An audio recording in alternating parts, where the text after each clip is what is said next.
What's up? What's up? What's up, everybody?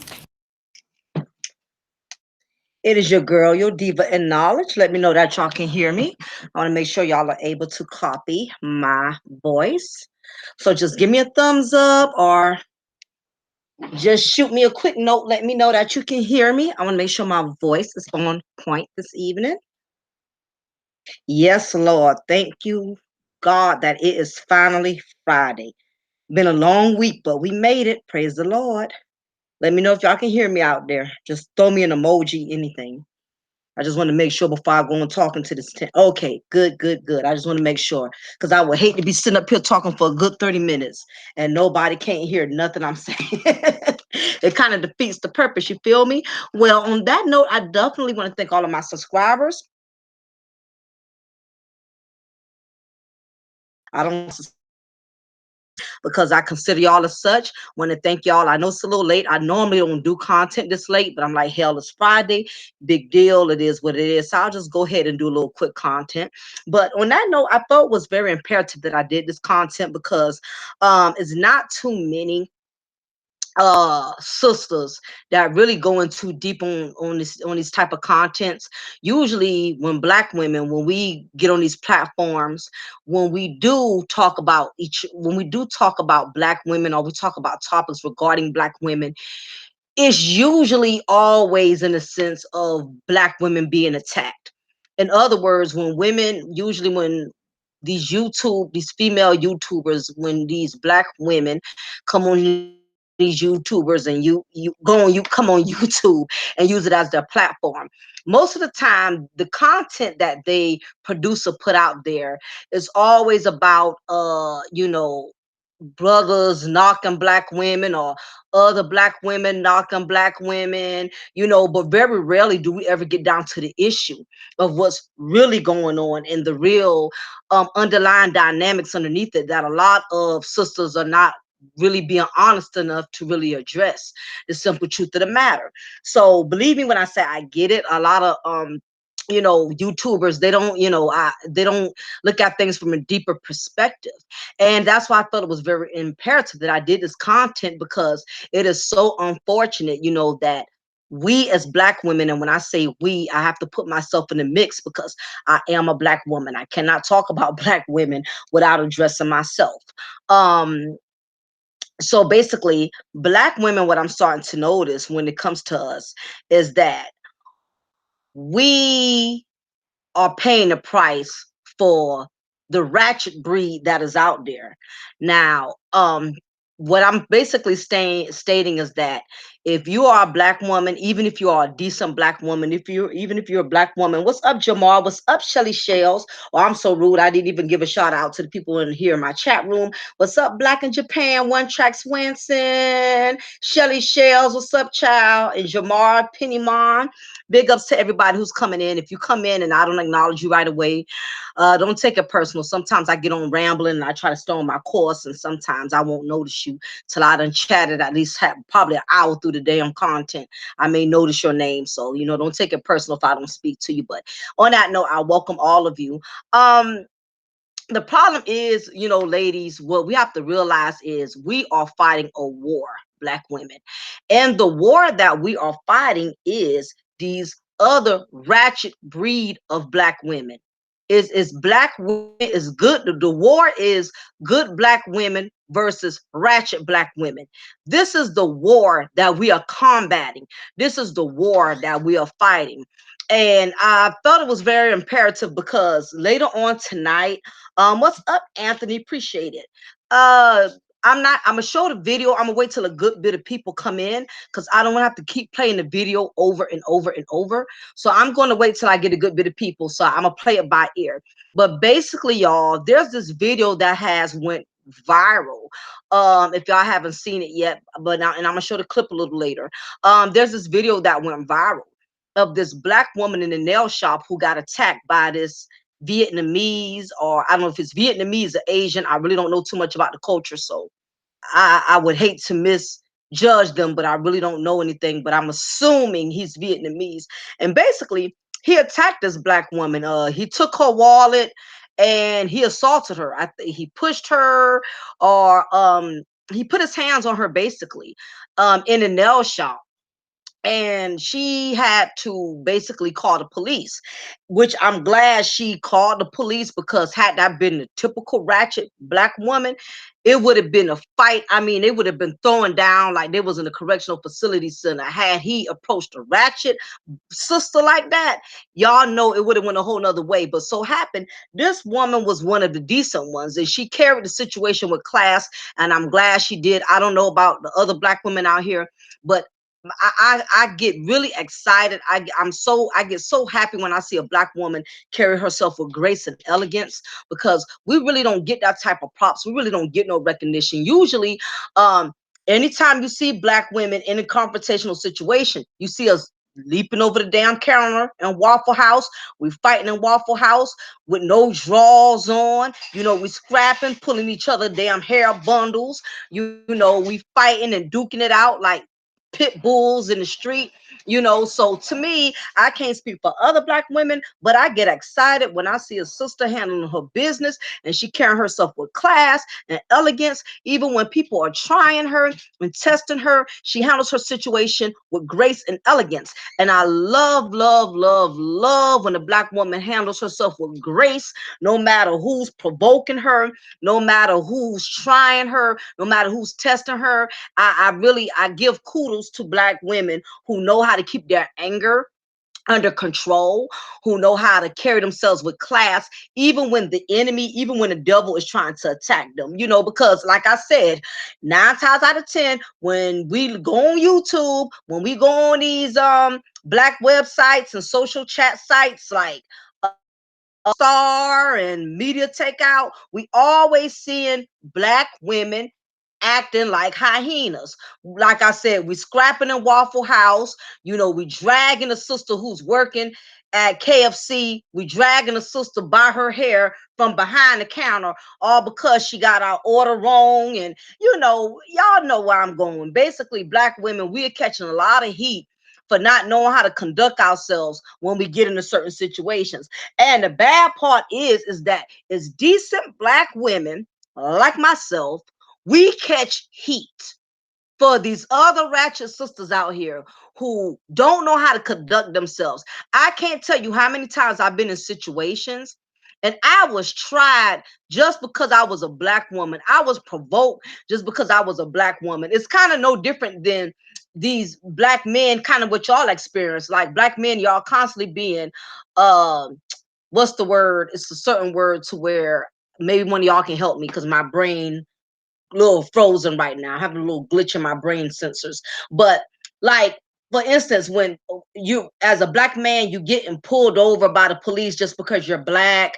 I know that's not the best analogy to use, but it's kind of like you're being, it's like, I think it's called criminal profiled, something like that. I'm not sure. I can't remember the term. I can't remember it. What's up, Angela? Thank you so much for the donation, doll. I appreciate you. And thank you for being a loyal subscriber that you have always been. Thank you. What's up, Raw L and Matthew Man? Yeah, thank you, Raw L. I could not get it out. And I'm too embarrassed to tell y'all I have a second master's degree in criminal justice because y'all wouldn't even believe it. I ain't even gonna tell nobody because I couldn't remember something as simple as that term. But thank you, I appreciate it. Yeah, that was Dion. Yeah, thank you, Dion. I appreciate it. Yeah, all of y'all. Thank you for correcting me on that. Thank you, thank you, thank you. Yeah, racial profile. What's going on is black women, we are being ratchetly profiled. We're being ratchetly profiled. And I cannot tell you how many times I have been ratchetly profiled just by the color of my skin. I've been, mistreated and handled improperly just because there's other sisters out there that make all black women look bad. And it's gotten to the point now to where as black women, we have to work 20 times harder to prove that we're different, and that makes it really hard. It kind of wears on us, and because of that, I start to notice that if you're not a strong black woman and if you don't have self-love and you don't have dignity, you will fall into the trap of ratchetness, because what happens is you got to constantly be on defense to defend yourself.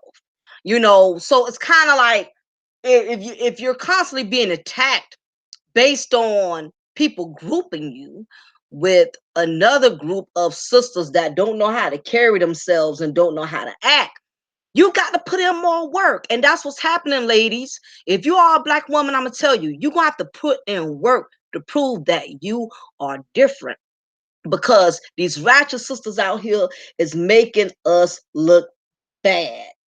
Thanks, Trax Wanson. When we couldn't socialize with, right? Yeah. And I mean, I totally get it. I'm gonna tell you, I'm gonna be honest with you. I went with my mom to her Christmas party at her job, okay? And my mom is a housekeeper and she loves what she does. And the I noticed at the Christmas party, the majority of the females that was in that party were black women. You know, that were housekeepers, and all of them had different positions, but the majority of them were black women. And when I tell you, I can honestly say I felt so out of place just being around my own sisters, because some of them just was acting so goddamn ghetto. I mean, it just loud, you know what I'm saying? I mean, believe it or not, y'all, to everybody in the chat room, decent black women, we can't stand being around other ratchet black women, okay? Don't think because we all are black women that we are content being around other ratchet black women. If you are a ratchet black female, I don't want to be in your presence. I don't want to be around you. I don't care that you're a sister like me. I don't care that you're a black woman like me. You ignorant, you come out your mouth all kind of way, you pop off, you don't know what to say in public. I do not want to be around you.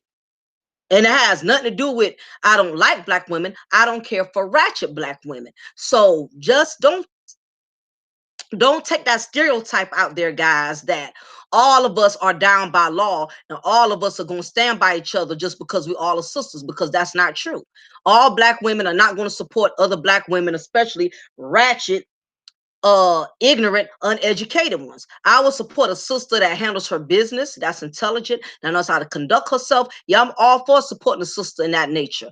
I don't mind even being around a black woman that handles herself in that nature. But when I tell you the way these particular black women was carrying on within a certain place, it was an embarrassment to where I even noticed one or two other sisters was even looking at them with the side eye, like, really? Because it's sad. Black women, and the truth of the matter is, even if you're a decent black woman, we could recognize another ratchet black woman from a mile away before she even opened her mouth, just by the way she carried herself, just by the way she looked. Believe me, guys, we be giving these ratchet black women a side eye just like y'all do.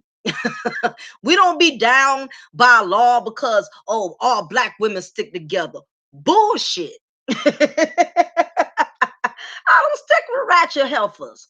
Do not put me and these decent black women out here. We all don't be supporting these bras on YouTube's who's bashing black men or always needing to one up.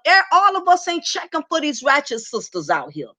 We is not checking for them like that. So don't go putting all black women in the same category. I don't care if every black woman you ever met all your life been the same, because all of us are not the same.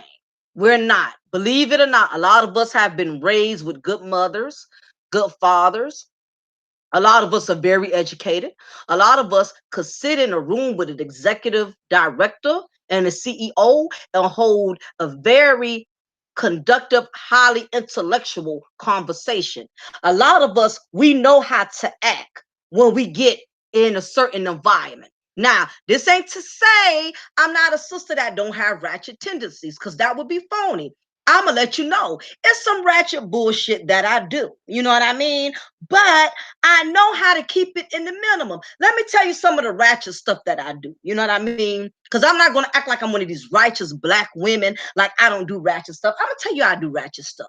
For instance, if I go to McDonald's and I order a 10-piece McNugget and you short me a one, I'm going to get in my feelings, goddamn it. I'm going to tell you that because I'm very petty when it comes to my food. If I order shrimp fried rice and I see it's more rice than shrimp, I'm going to be a little extra. However, I'm not going to cuss you out and jump through the damn drive-through window and try to strangle you. But I do have ratchet tendencies. You know what I mean? I do have ratchet tendencies where, if I buy a vacuum cleaner from Walmart and I done had it for 2 months and it broke down, guess what? I'm going to keep that box and put that vacuum cleaner right back in there and take it back to Walmart and switch it out for a new one. I do ratchet stuff, okay? I'm not going to sit up here and act like I'm righteous. I'm not. It's okay to have a little bit of ratchetness in you, but some of us do not know how to keep it to a minimum. Read some of y'all comments. Like I said, everybody I'm saying this most not. Thank you, Dangerous Television. Appreciate it. What's up, Rep? How you doing? Yeah, I came on here at the last minute. I never come on here late. I just saw a video today that I'm gonna put up for y'all in a few minutes. I was waiting till enough of people get in here, which is the reason why I'm doing this content. But I thank you for coming in this evening. Matter of fact, let's see why I don't go to change. Let it be off, just off the top. No, thank you, Latoya. I appreciate you for coming in. Some other respect. Queen Latifah, I would say, if there was any respect I had, in the sense is that I've never really heard too many negative things about her. I mean, she has a certain lifestyle. That she lives behind closed doors, but for the most part, I've never heard anything really negative about her, and that's true, Dion. I'm not scared to check another black woman. Yeah, that's very true. Yeah, I know this case on here. Yeah. I was trying to tell them they should be doing, but not yeah. My thing is, the reason I'm doing this content, and is the reason because black women need to understand. You're a decent black woman, you're gonna pay the price for these ratchet ones out here. I promise you. Just get ready for it. It's just going to happen. I don't care how different you try to be. Somebody, based on their own prejudices and based on their own ignorance, they are going to group you just by the fact that you're a woman and the fact that you are black. It's going to happen. So just be prepared to be able to deal with it. You know what I mean? Yeah, basically, You just have to be very careful, because this world is full of prejudices. It's full of prejudices. Like I said, if it's not prejudices within the law enforcement, we got prejudices just in the workplace. It's all type of different prejudices. But basically, there's this video, y'all, that's going viral, and I'm gonna probably go ahead and show it in a few minutes, of this black woman who was attacked at a nail salon from this Vietnamese or Asian guy. He took a wallet and he basically assaulted her. For what reason? I don't know. I don't really know the whole dynamics of the story, but it has gone viral. Um, but the thing about it is, this is what people have to really understand. Um, yeah, and that's true, Matthew. There's ratchetness on so many levels. It's not, believe it or not, a lot of people assume ratchetness is just a disease that black women have. But you have your trailer park ratchet white women, you have your ratchet Latina women, on so many levels. And a lot of people are not going to believe that until they get did in by one. It's so easy to put, all black women in one category until you get did in by a white woman, until you get did in by a Latino woman. You going outside and you find out the grass is not greener. Now you finding out it's not only black women that can make your life miserable. You can get with a whole nother race and find out the grass ain't always greener. I've seen white women take some brothers to court and clean them out for everything he has. It's not just it's a every woman, in my opinion, every woman to a degree has some form of ratchetness. But the problem is some women take it too far. They take it too far.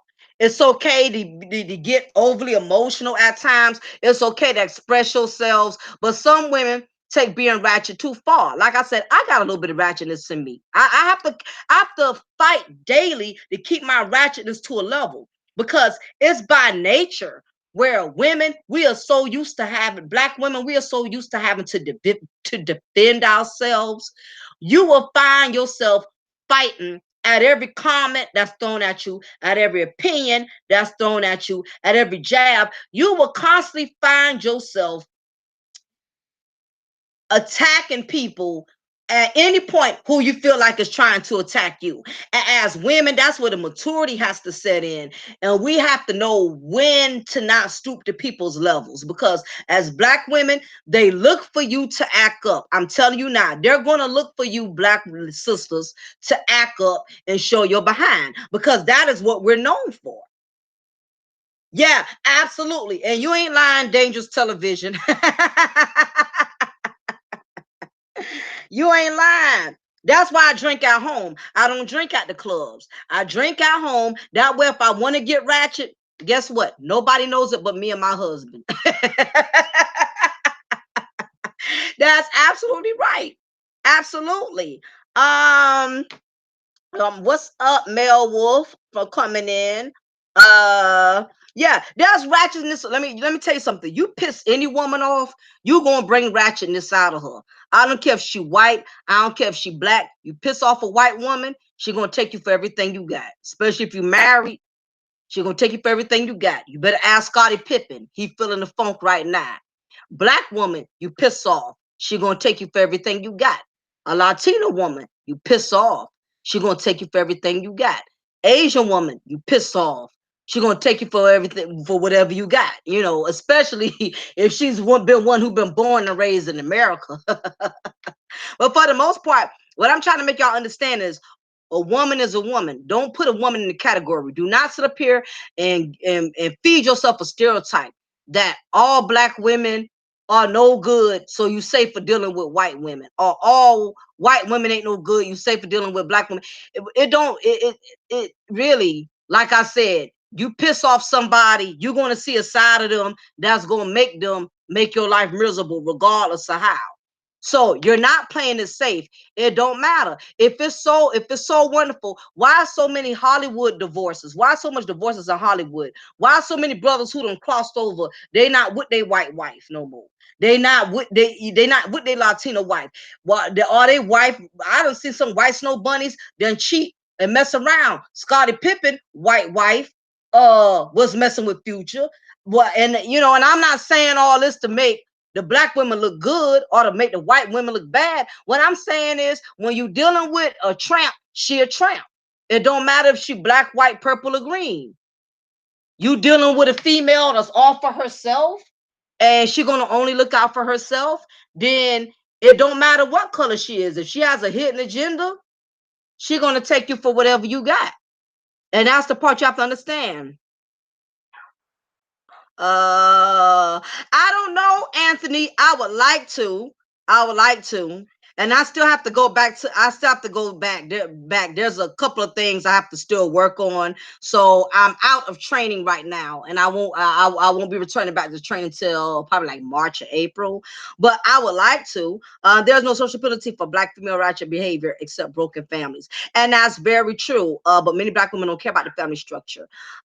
Serious have to choose, but they are often stretching often, and that's very true, Matthew, man. And that's the part that I'm trying to make a lot of black people understand. The purpose of me doing this content is to not make anybody sympathize with black women, and I'm not trying to make anybody understand black women. That's not the point of me doing this particular content. That's not my purpose of doing it. The purpose of this content is to let the sisters out here know, the school of sisters, that you're going to have to carry yourself to such a high standard because it's too many ratchet sisters out here that's making us look bad. Like I said, we see it all the time. And the situation with the nail shop, salute to the rest of the chat. Oh, things back in Japan. The truth of the matter is you're gonna constantly have to fight beating that stereotype. As black women, we got to get around that stereotype. I have had to fight daily to not become a part of the statistic that society has labeled us with.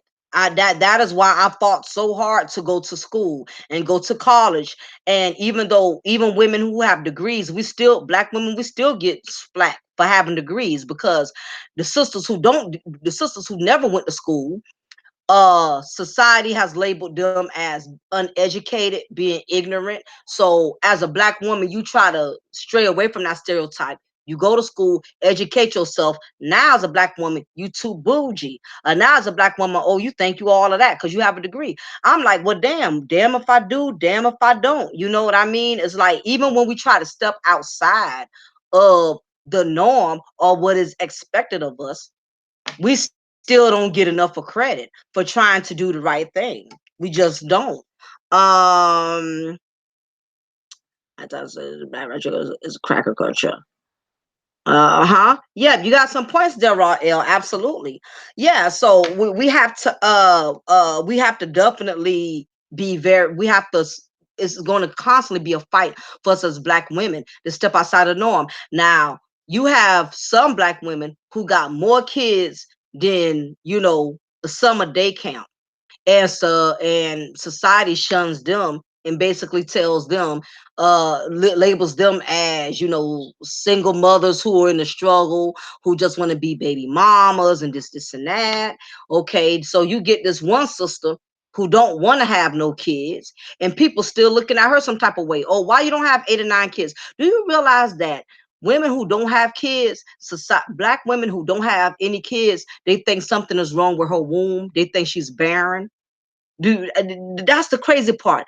If a black woman does not have any children, they're going to automatically think something wrong with her, not realizing that she just may be one of them sisters that got enough sense to realize, you know what, I don't need no children right now. I can't afford no children right now.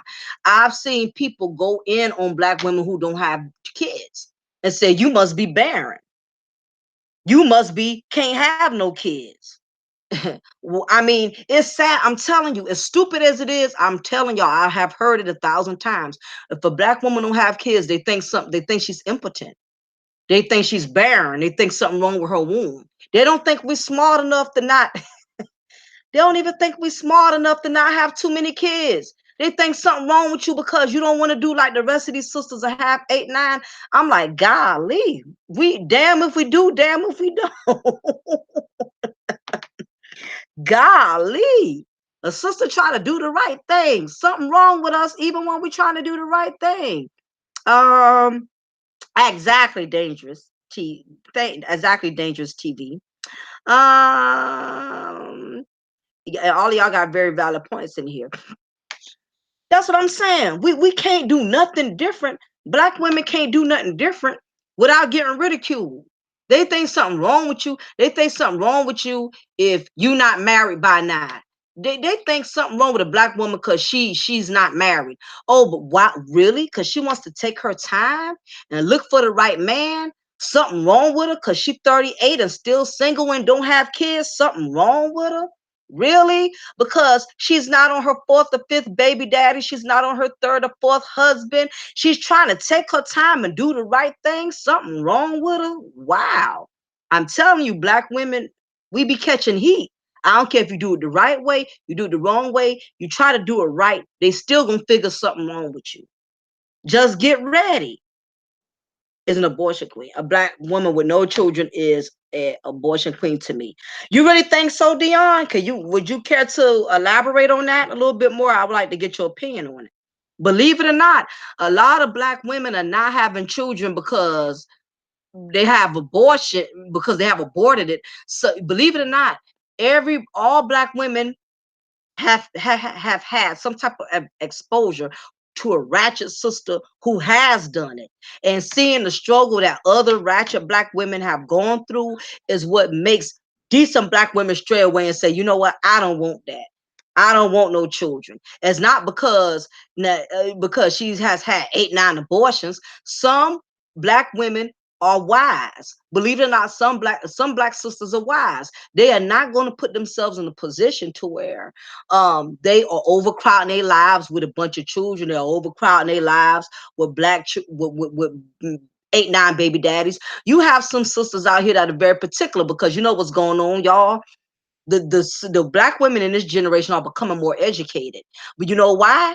And it's not because we're not becoming so educated because we're going to classes. What's going on, y'all, is a lot of black women are starting to catch on to how so many of these ratchet sisters have contaminated themselves. And what has happened is it has made us look at life a little differently. When you seeing so many sisters up there, when you seeing so many of these other sisters that are messing up their lives, making bad decisions, and you seeing the hell they catching, you can learn a lot just from learning.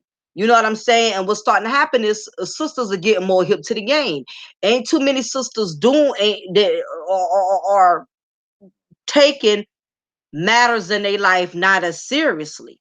Sisters are catching on and figuring out, oh hell no.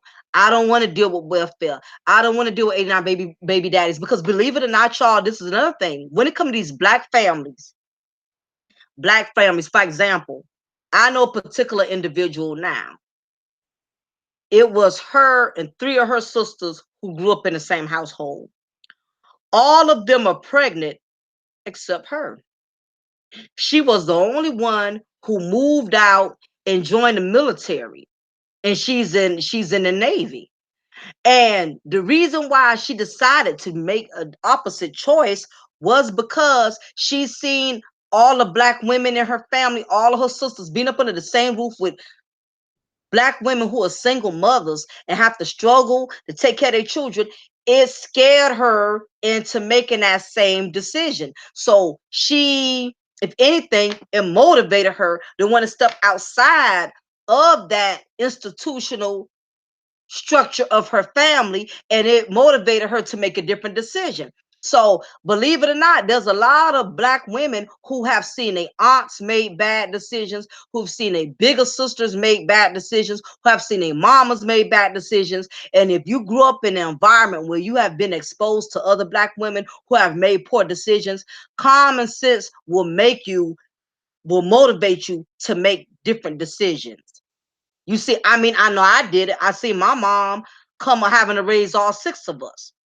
And my mom was a single mother. Only difference was she allowed our fathers to be in our lives. She didn't stop our dads from being in our lives. Unlike these new school bras today, they get mad with the baby daddy. They don't want him coming around. My mom didn't handle her business like that. She allowed us to have a connection with our dads. But seeing what my mom went through, it made me do the opposite. That's why I only got one child, because I saw what my mom went through, and I strive to, to be in my marriage, to be married, and to have a family for my daughter, because I knew what it was like being kind of deprived of that. When you've already been in that situation, it's common sense for you to not repeat the cycle. It's only common sense. Deanna says, I'm 30 years old, dealing with the 40-year-old lady with no children who is sexually active since the age of 14. That's interesting. Yeah, some of them, just because you don't have children, that doesn't make you exempt from promiscuous behavior. So you have had a lot of women who have gotten lucky and just never gotten pregnant, but it doesn't mean they haven't had whorish tendencies. Um, that's very true, Rep, about communities with Christian missionaries. My sister had 6 abortions, and believe it or not, abortions happen a lot in the Black community. So I really cannot debate that issue with any of you guys, because y'all are right. Get on Burker show, exactly, Trax Manson. In fact, some of the educated, knowledgeable people did not even graduate high school. That's true too. And that's why you gotta marry these young women off early. You can't be in the dating game in your 30s and beyond. Matter of fact, girls shouldn't even leave the house until they're married. And the crazy part, Rael, you kind of have some valid points there. Some women only want to settle down after they done spoiled their fruits, after they done been 40, 50, done been all over the block, been up the block, then they want to settle down and lock in. So yeah, there's some advantages when they marry young, but at the same time, the mindset of that young lady, if she's a ratchet young lady, it's not going to make a difference if she's young or old. You're still going to have problems. The mom needs to help for him. I'll answer that in a minute, Anthony. They're designed for blacks. How many are her of the shape people? And it could be, and to reiterate on what you guys are saying, it is very true. There are a lot of Black women who have had um several abortions. And there are some Black women who do not use birth control, and we have all of these wonderful things out in the market to protect ourselves from getting in situations.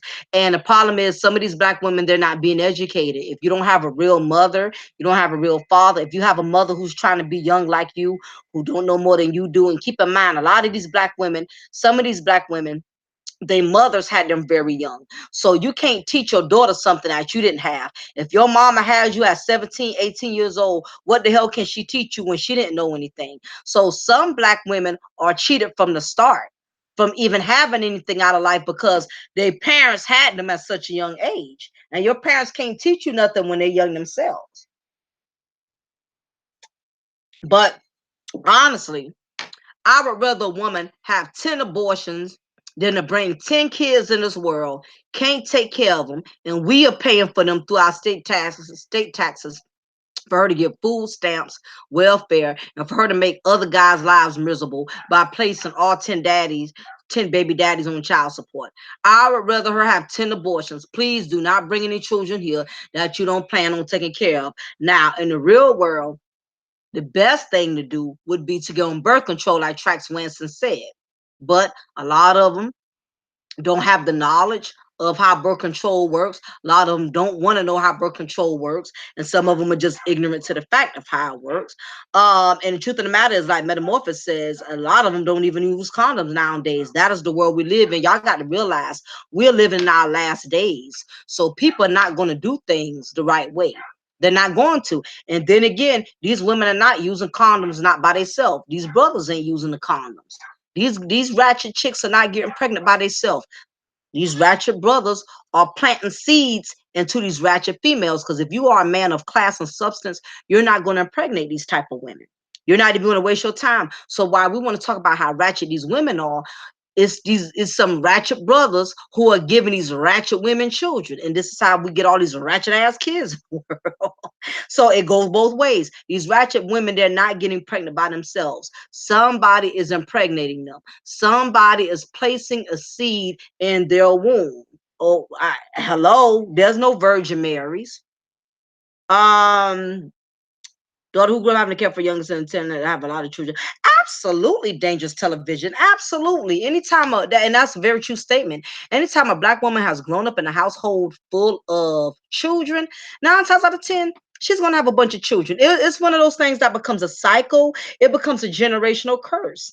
And that is very, very true. Now, there has been some cases in which some women have strayed away from it, because I'm gonna be honest with you, the exact opposite happened to me. I kept my brothers and sisters and siblings all the time so my mom could work and put food on the table. And what it did for me was it made me not want to have a house full of children, because I had my siblings a lot. And it wasn't because my mom was trying to burden my life. Um, she had to depend on me being an older sibling, to step up and do my part. That way she could provide. But at that time, I felt like my mom was punishing me when I had to keep my siblings all of the time, and I felt like she was trying to place her burdens all on me at that point in time. That is what I felt being 13, 14 years old. But I tell y'all, that is the best thing my mom could have ever done.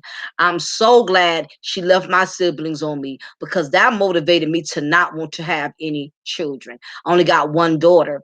And I hate to say, honestly, I'm honestly speaking, I'm gonna just keep it 100. I'm actually, my mindset is different from most women who got children. Um, I don't know if I think I have like a kid phobia. I just don't have. I don't have the I don't have that motherly thing when it comes to children. Um, I like kids. It's not that I hate kids. I like kids, but I don't have that motherly type of thing. My daughter, I love her. I talk to her. I give her plenty of wisdom, plenty of knowledge. But, when I'm around women who got 5 or 6 kids, honestly, my skin crawls. I hate to say it, I got a phobia. I don't know if it's some type of phobia.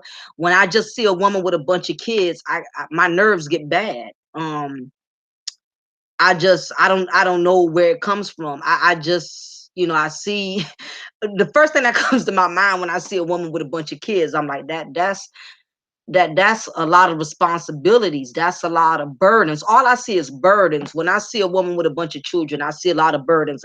And I hate that I feel that way, but I'm just being honest. That's just how I feel. I don't get excited. You have some women that be like, goo goo gaga, oh baby, so cute. I can't feel that, you know? And I hate that I'm like that, but I can't feel that. Now I will hold the baby, I'll talk to it, but I don't get excited, I don't have that, like, that baby kid thing. I'm dead ass metamorphosis. I feel bad saying it, and believe it or not, I'm jealous of women who have that type of patience with their babies. I envy that, because I don't have it. I just see, I hate, I'm not proud of it. I'm not proud that I feel that way, because I feel like being a woman, you should automatically want to nurture a child. You should automatically feel at ease when children are in your presence. I don't feel that way. My nerves get bad. I mean, I start breaking out of hives like an allergic reaction. When I'm around other people, kids, I like my skin break out. I start breaking out in hives and rashes, and I'm so embarrassed I even told y'all that. I'm so serious, but honestly, I'm keeping it 100. I just don't have that motherly thing. I say I love my daughter. I'm grateful for her, but I don't. I'm not built for it, and it took me a while to accept that. because I felt bad about it for years. For years, I felt bad. You know what the crazy part is? Honestly, y'all, that's in the chat room. What's up, Donetta? What's up, Matthew? Um, Honestly, a confession, I felt something was wrong with me because I see I was around so many other black women who could have a lot of children and be happy about it, be boastful about it, and brag about it. And I felt like mentally something was wrong with me because I don't feel that way when it comes to children. So for a while I had beat myself up. And that's the thing about it. Because I've seen it around me so much, it became so normal. Me seeing women with so many kids, me seeing women love their kids and get pregnant 1 year and get pregnant again right after, within the same, before the, just had a baby and turn around and pregnant 2 months later before the baby is even old enough to sit up. I felt like something was wrong with me because I just was one of them. I don't get excited about it. I do not get excited. It does not thrill me. Kids don't thrill me like that. I don't know if I'm selfish. I don't know what it is. I don't have that thing with me with children. I'm not in love with kids like that. I know it's abnormal, especially coming from a black woman, but that's why I only got one daughter. And I would have had two, but I miscarried. And I don't know if my miscarriage that probably I already felt that way before the miscarriage though, but I can't even blame it on that. So I can't even say the miscarriage was the reason why. Because I always felt that way. I just never was one who wanted a bunch of kids. Let me go back to y'all comments here. Women don't want their baby dad around unless mom needs a babysitter or it's turn for the weekend. I feel those shoved in them as a time to take a bomb, bro. Yeah. But letting them know that their kids want structure because structure makes sense. Absolutely, kids definitely need structure. I don't have any and couldn't phantom having multiple kids. I totally hear you, Rep. What do you do about these kinds of mothers? Let me see. When you said my baby mama is very sheltering as a parent, you have some parents like that. You have some mothers that are very overly sheltering. But what's going to happen is, as the child becomes older, that child is going to rebel. You have to have a balance when it comes to these children. You can't be one of those mothers that are overprotective, and you can't be one of those parents that are just way too cool, calm, and collective and let your child does whatever. You have to have a balance. If you're too overprotective, um, you will make your child more curious to the point to where they're really getting more stuff. And the thing about it, what a lot of parents have to understand, because I'm a parent of one, what a lot of parents got to understand is the truth of the matter is the main thing that you try to protect your kids from is the very thing they end up running after. I don't care how overprotective you try to be as a parent, you cannot be around your child 24/7. You cannot uh um make them and force them to follow every rule or everything you ever taught them. I've seen it 1,000 times. I've always seen parents go over the top trying to protect their kids. Let me tell you something, true story. I have a family member, for instance. He always had his children living in the suburbs. Okay. He never wanted his children to live in the projects. He never wanted his kids to live in any rough neighborhoods. And I can respect that, because he grew up in the projects. So he didn't want his children having to be live in that type of environment. Okay. True story now. So he always moved in nice suburb neighborhoods. He always stayed in nice gated communities. And I get it. You want your children to have the best. You don't want your children growing up in that type of environment. So he had two daughters and three sons. He started going through a rough period with his oldest daughter. She started rebelling. Y'all know how it is. If y'all ever had a teenager, his daughter started rebelling. You know how that go. Attitudes, hormones getting out of control. So they went through a very rough period. So of course she rebelled and she left home, being hard headed, not wanting to follow the rules. And y'all will be y'all Anyway, what ended up happening because my mind goes somewhere else. The main thing he tried to protect her from, like I said, he always kept them out the hood because he didn't want his children being in that environment. Do y'all not realize that she met this dude and stayed with him? Guess where the dude stayed at? I'm gonna give y'all one guess. His daughter that he tried so hard to keep away from the hood, who he always had her live in nice neighborhoods, nice gated communities. When she got mad and she left home temporarily, where do y'all think she ended up at?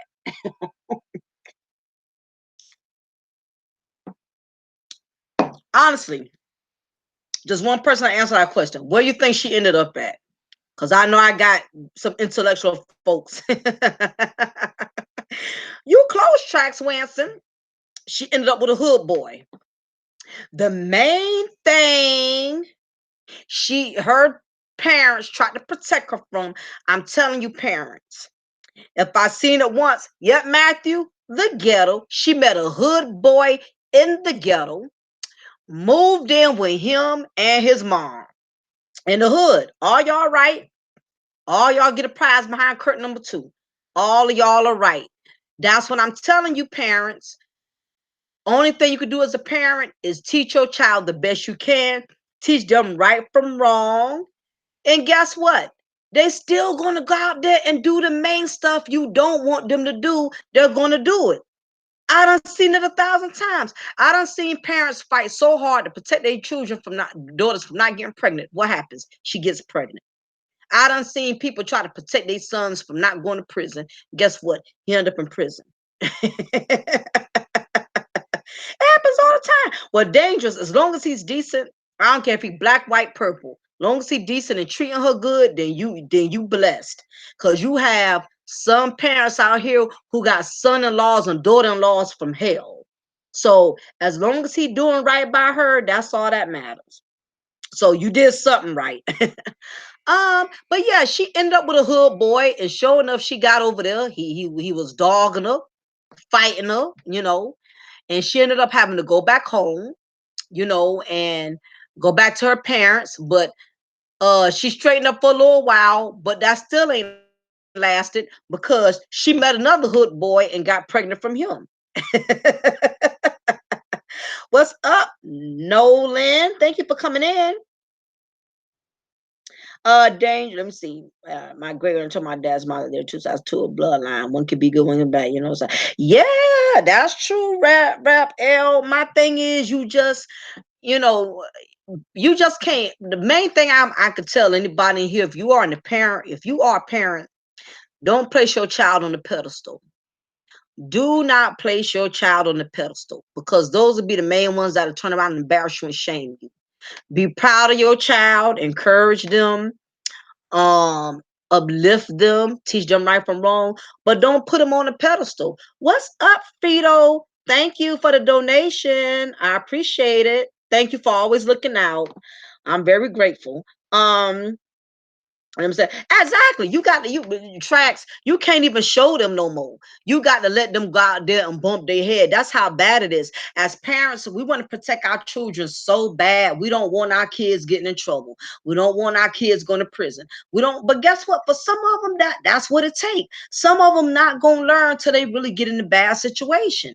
You can sit there and scream and cuss at them and beat them down. Some of them not going to learn. But see, another thing in the matter is a lot of parents have enabled their child's bad behavior. You got some people, they're going to stand up for their children no matter how many issues their kids got. They're going to defend them till the cows come home. And if I've seen it once, I've seen it 1,000 times. Any parent that has ever defended all their children's wrongdoing, they end up getting embarrassed. They end up getting shamed. If you one of those parents, nobody can't tell you nothing about your child. Your child is a prince. Your daughter is a princess. Nobody can't tell you nothing about your child. Trust and believe that same child is going to embarrass you. That same child is going to make you look bad. Because when you keep defending your children's wrongdoing, how are they going to learn? They don't learn from you sticking up for them for you defending them. You keep bailing them out of jail every time they mess up or do something stupid, or your child is on her fourth or fifth grandchild, on her fourth or fifth baby, and you keep keeping all her babies for her. How are they going to learn? And a lot of you parents, y'all are going to suffer till the day you die, because you sit there and you defend all your children's dirt, and you know your child dirty, you know your child messed up, you know your child got issues, and you're going to defend them no matter what. And guess what? You're going to be the one having to walk down hall of shame. Thank you, Night of the Wind, for the $20 donation. I'm very grateful. I really appreciate it. Thank you. And welcome to Mocha's Cafe. For all of you who didn't hit that like button, please just take a second and click that like button for me. It makes my channel look good. It makes my content look good. So if y'all take a second to do that, I'm very grateful. Honest question: are Black women destined to procreate with ain't shit dudes? At least white women with thugs, but not procreate with one. I think what happens in a lot of cases, Anthony, a lot of these women are resorting to dealing with thugs because they're basically dealing with what they can relate to the most. If a woman is already down on her luck, 9 times out of 10, she's going to connect with a dude that's down on her luck. And the other thing about it is the reason why a lot of these women are going out here and picking up these thugs or these build a bum dudes that are down on their luck is very successful brothers or brothers who got their stuff together is not going to give these females a chance. Most guys who are bachelors, they enjoy their bachelorism. And if, especially if he's a man that's successful and is doing well, he ain't got time to settle down until he's good and ready. So what happens is women become so lonely and so desperate, especially if she's a woman that's down on her luck and hasn't had the best of luck and love. The moments a brother gives her some type of attention, even if he's a brother that's no good, she's going to gravitate towards it, because the brothers that are successful, who got it going on, they're not going to show her no interest. It's kind of like dealing with parking spaces. All the good spaces are gone. So guess what? Ain't nothing left but the handicapped ones. I mean, that's the logics of it. So a lot of women are stooping to picking up guys that are on the bottom, because basically they're feeling like they're at the bottom. And see, what happens is, again, to give you an example so everybody can understand where I'm coming from. What's up, Carmela Anderson? I will go to boundaries that were first crossed by the parent. That's a very true, and that's true too, Frito. Apple don't fall too far from the tree. I'm just saying, I'm just saying, Raw L.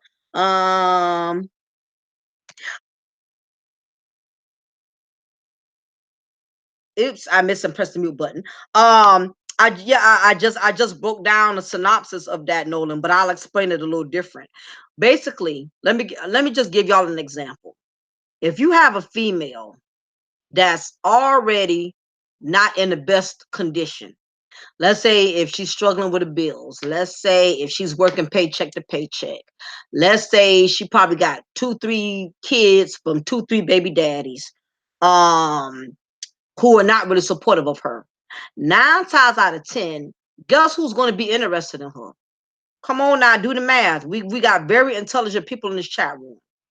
What type of brother do you think is going to go after a woman that's in the struggle? It's not going to be a man. Now you may have women in a situation that may look up, they get a knight in shining armor, but that's not always the case. 9 times out of 10, it's going to be a dude on the bottom of the barrel who's going to give her attention. It's not going to be the brother that's successful. So what happens is women who are down on their luck, they pick up some guys that are down on their luck. And what some of these women try to do, what it is, they try to build with these. In some cases, some women don't want to pick up bums just so they can do bad. Some women still got this attitude where they feel like they can change a man. You got women, they like to, like they have the store called Build a Bear, where you can take a bear, you can build that bear, and you could dress the bear up, and you could put little accessories on the bear. Well, you have a lot of females out here that's trying to build a bum. They basically want to pick up a guy that's a project and try to build him, try to fix him, try to make him a project. because she doesn't have enough confidence to go after a brother who's already well established. Because guess what? That's putting a lot of work. You dealing with a man that's successful. You can't just come. Shaquita can't go. Shaquita can't go to Dylan all kind of way. Okay, now Shaquita could go to Jaquan. Daquan, she can easily pick him up and get his attention because he's not doing no better than her. But Shaquita, she can't get no Dylan now. Because if Dylan got A+ credit, he has no children, he got a nice business, he's making good money, he's gonna see her as a god doggone um as a downgrade. He's going to look at her like she's a burden, and she knows it. It's not too many successful brothers that's going to give a sister like that a time of day, and y'all already know it. Y'all dudes in here, y'all know why women don't go after the good brothers, because the good brothers don't want them. Y'all know that. That's basic common sense. I don't mind a down on your luck woman, but she gotta know she's on down on her luck. I could agree with that. And that's the thing about it. There's nothing wrong with being down on your luck. I was down on my luck when my husband met me, but the thing is, I didn't stay there. You know, as long as you see she's willing to progress and she's willing to better herself, then that's fine. But you got some people who's down on their luck and want to stay there. And that's a problem. I don't want to think she could fix it. Frito, that's just you have to realize, Frito, the reason why a lot of women think they could fix broken men, because by nature, women are nurturers. And what I mean by that is women, we produce babies, we have babies. By nature, we are used to taking care of somebody. We are used to nurturing somebody. That is in our nature. So it's by natural instinct that a woman feels like she can change a man, because we have been programmed that we can nurture as long as we, keep feeding like we do our babies. We keep feeding our babies get bigger, our babies get stronger. We keep giving that baby milk. We feed him, we take care of him, take care of her. That baby eventually grows and becomes strong and becomes a healthy child. And the same thing, that's what we do with women, men. A lot of women are nurturers, which means they will pick up anything and try to take care of it and try to nurse it. And you got a lot of women around here that are nursing grown ass men when you're not supposed to be nursing a grown man. Like you have a grown man, they shouldn't be nursing a woman. Grown people should not be nursing each other. If anything, y'all supposed to build together and groom one another. But by nature, that's just something women, we are born with. We will try to nurture and take care of anybody and everybody. Uh let me see. Yeah. Anthony says, I think Dylan will have her for sex instead. Exactly. Exactly.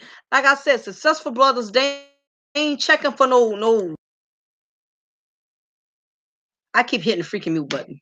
I said successful brothers, they not checking for females that's down on their luck. Like Anthony said, yeah, he'll use her for sex, but he ain't trying to build no future with her. Exactly. I mean, we got one honest brother up in here. And we're working hard, and she's not ratchet. Exactly, Trax Winston. It's not about her being a perfect woman. You don't have to be a perfect woman to not be a ratchet woman. Just be a woman with class and dignity and carry yourself with grace, and you still a woman. Too much baggage and luggage to carry. Exactly, Meta. Women have access about 20 something men and don't have to have 15 kids back in the day, but they will complain about one kid welfare. Yeah, and that's an individual choice. You have some people. What's up, Onyx? What's up, Art? Thank you for coming in. You got some people, Raw L, who do not mind living in the struggle. The struggle is what makes them comfortable. Being in a struggle, you don't have to make much effort.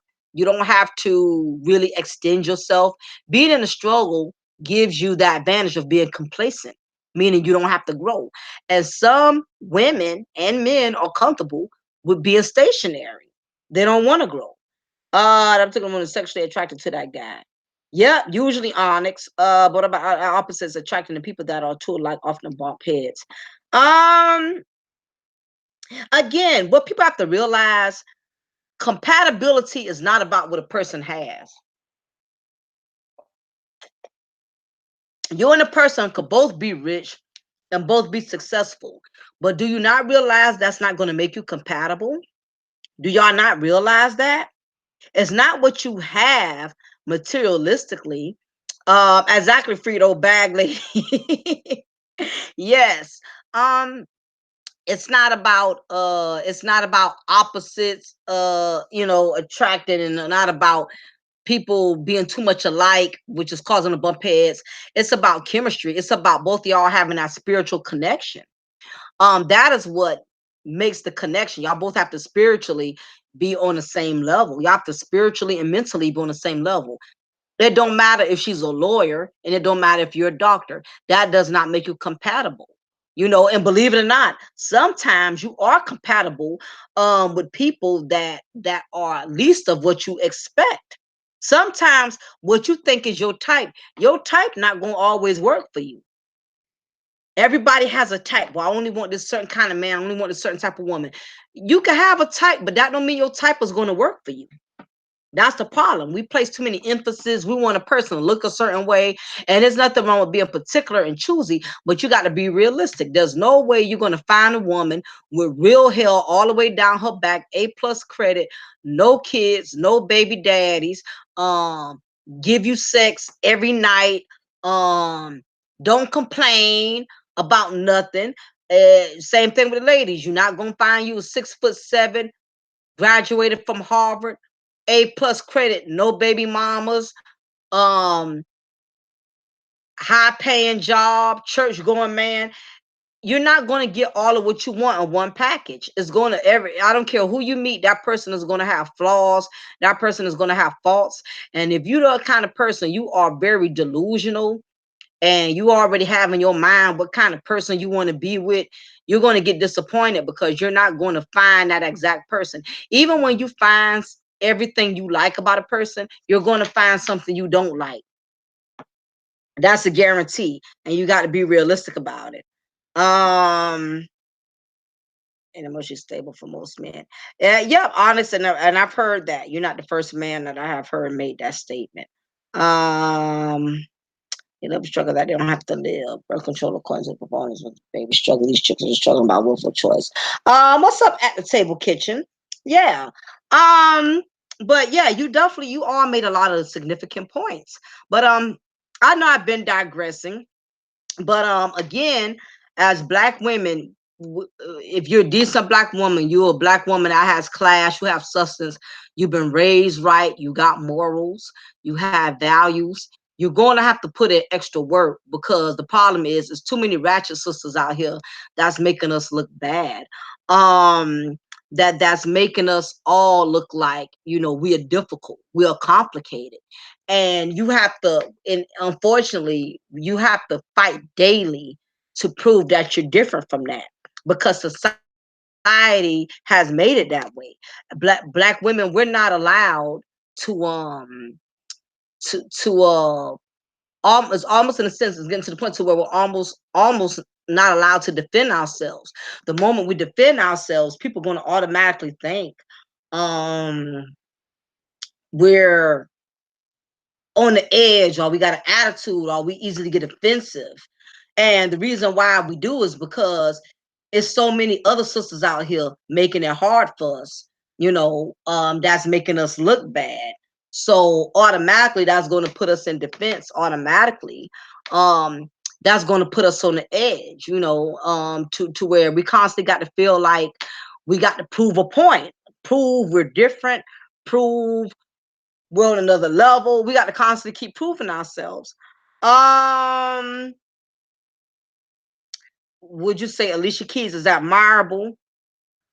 As an artist, I would say she is, but other than that, no. No, because I know behind closed doors, she has her faults like any other black woman. I don't care how much of a star or a celebrity she is.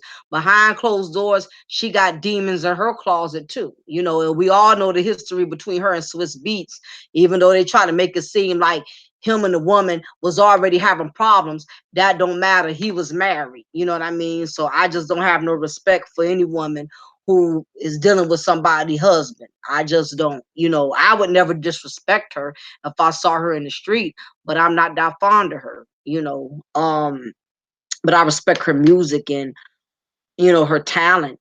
Um, she couldn't pick good grandma.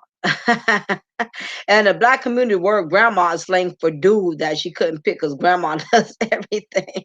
That's interesting. Um, that's where right, yeah, that's why they comfortable being ratchet choosing bad guys who want to settle for the good guy. Um, yeah, you have to realize the way you were raised, your upbringing has a lot to do with your mindset. What's up? S So you know I can't never say your name right.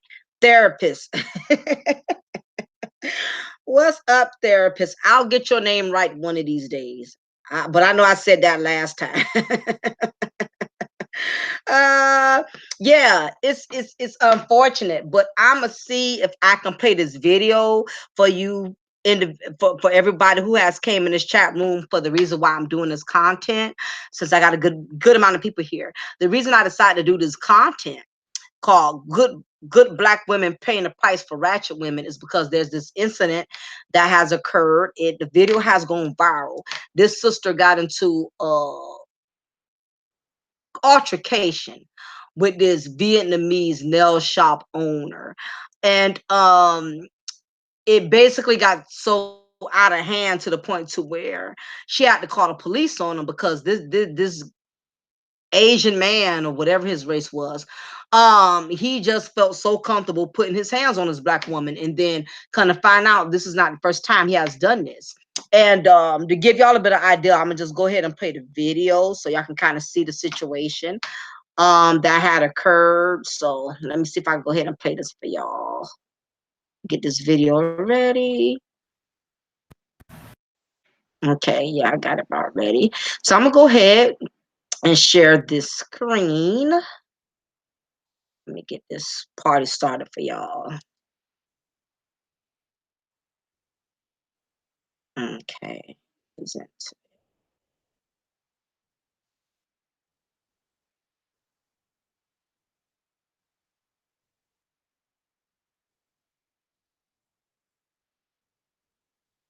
Okay, I'm getting ready to play this video now.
Okay, I'm back. I'm gonna have to check my sounds. I'm not sure what's going on.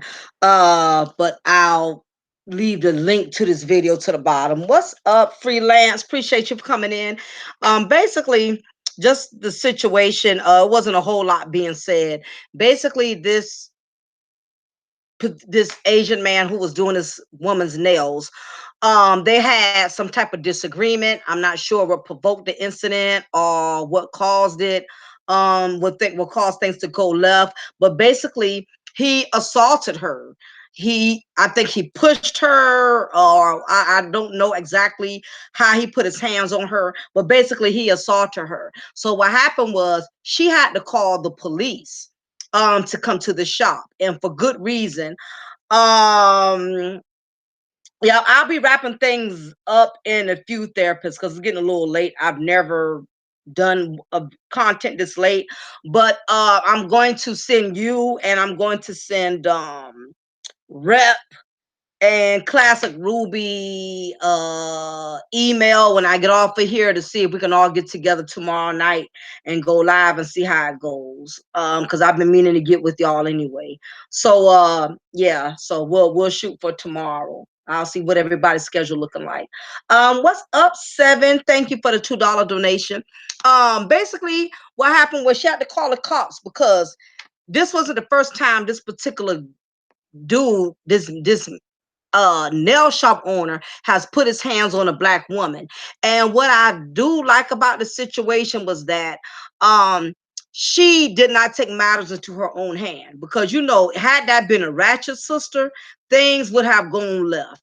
If it would have been a Ratchet sister, she would have tore up that salon the moment this man put his hands on her. She would have been busting the mirrors up. She would have been slinging chairs. Had it been a real Ratchet sister, the outcome would have gone totally, totally different.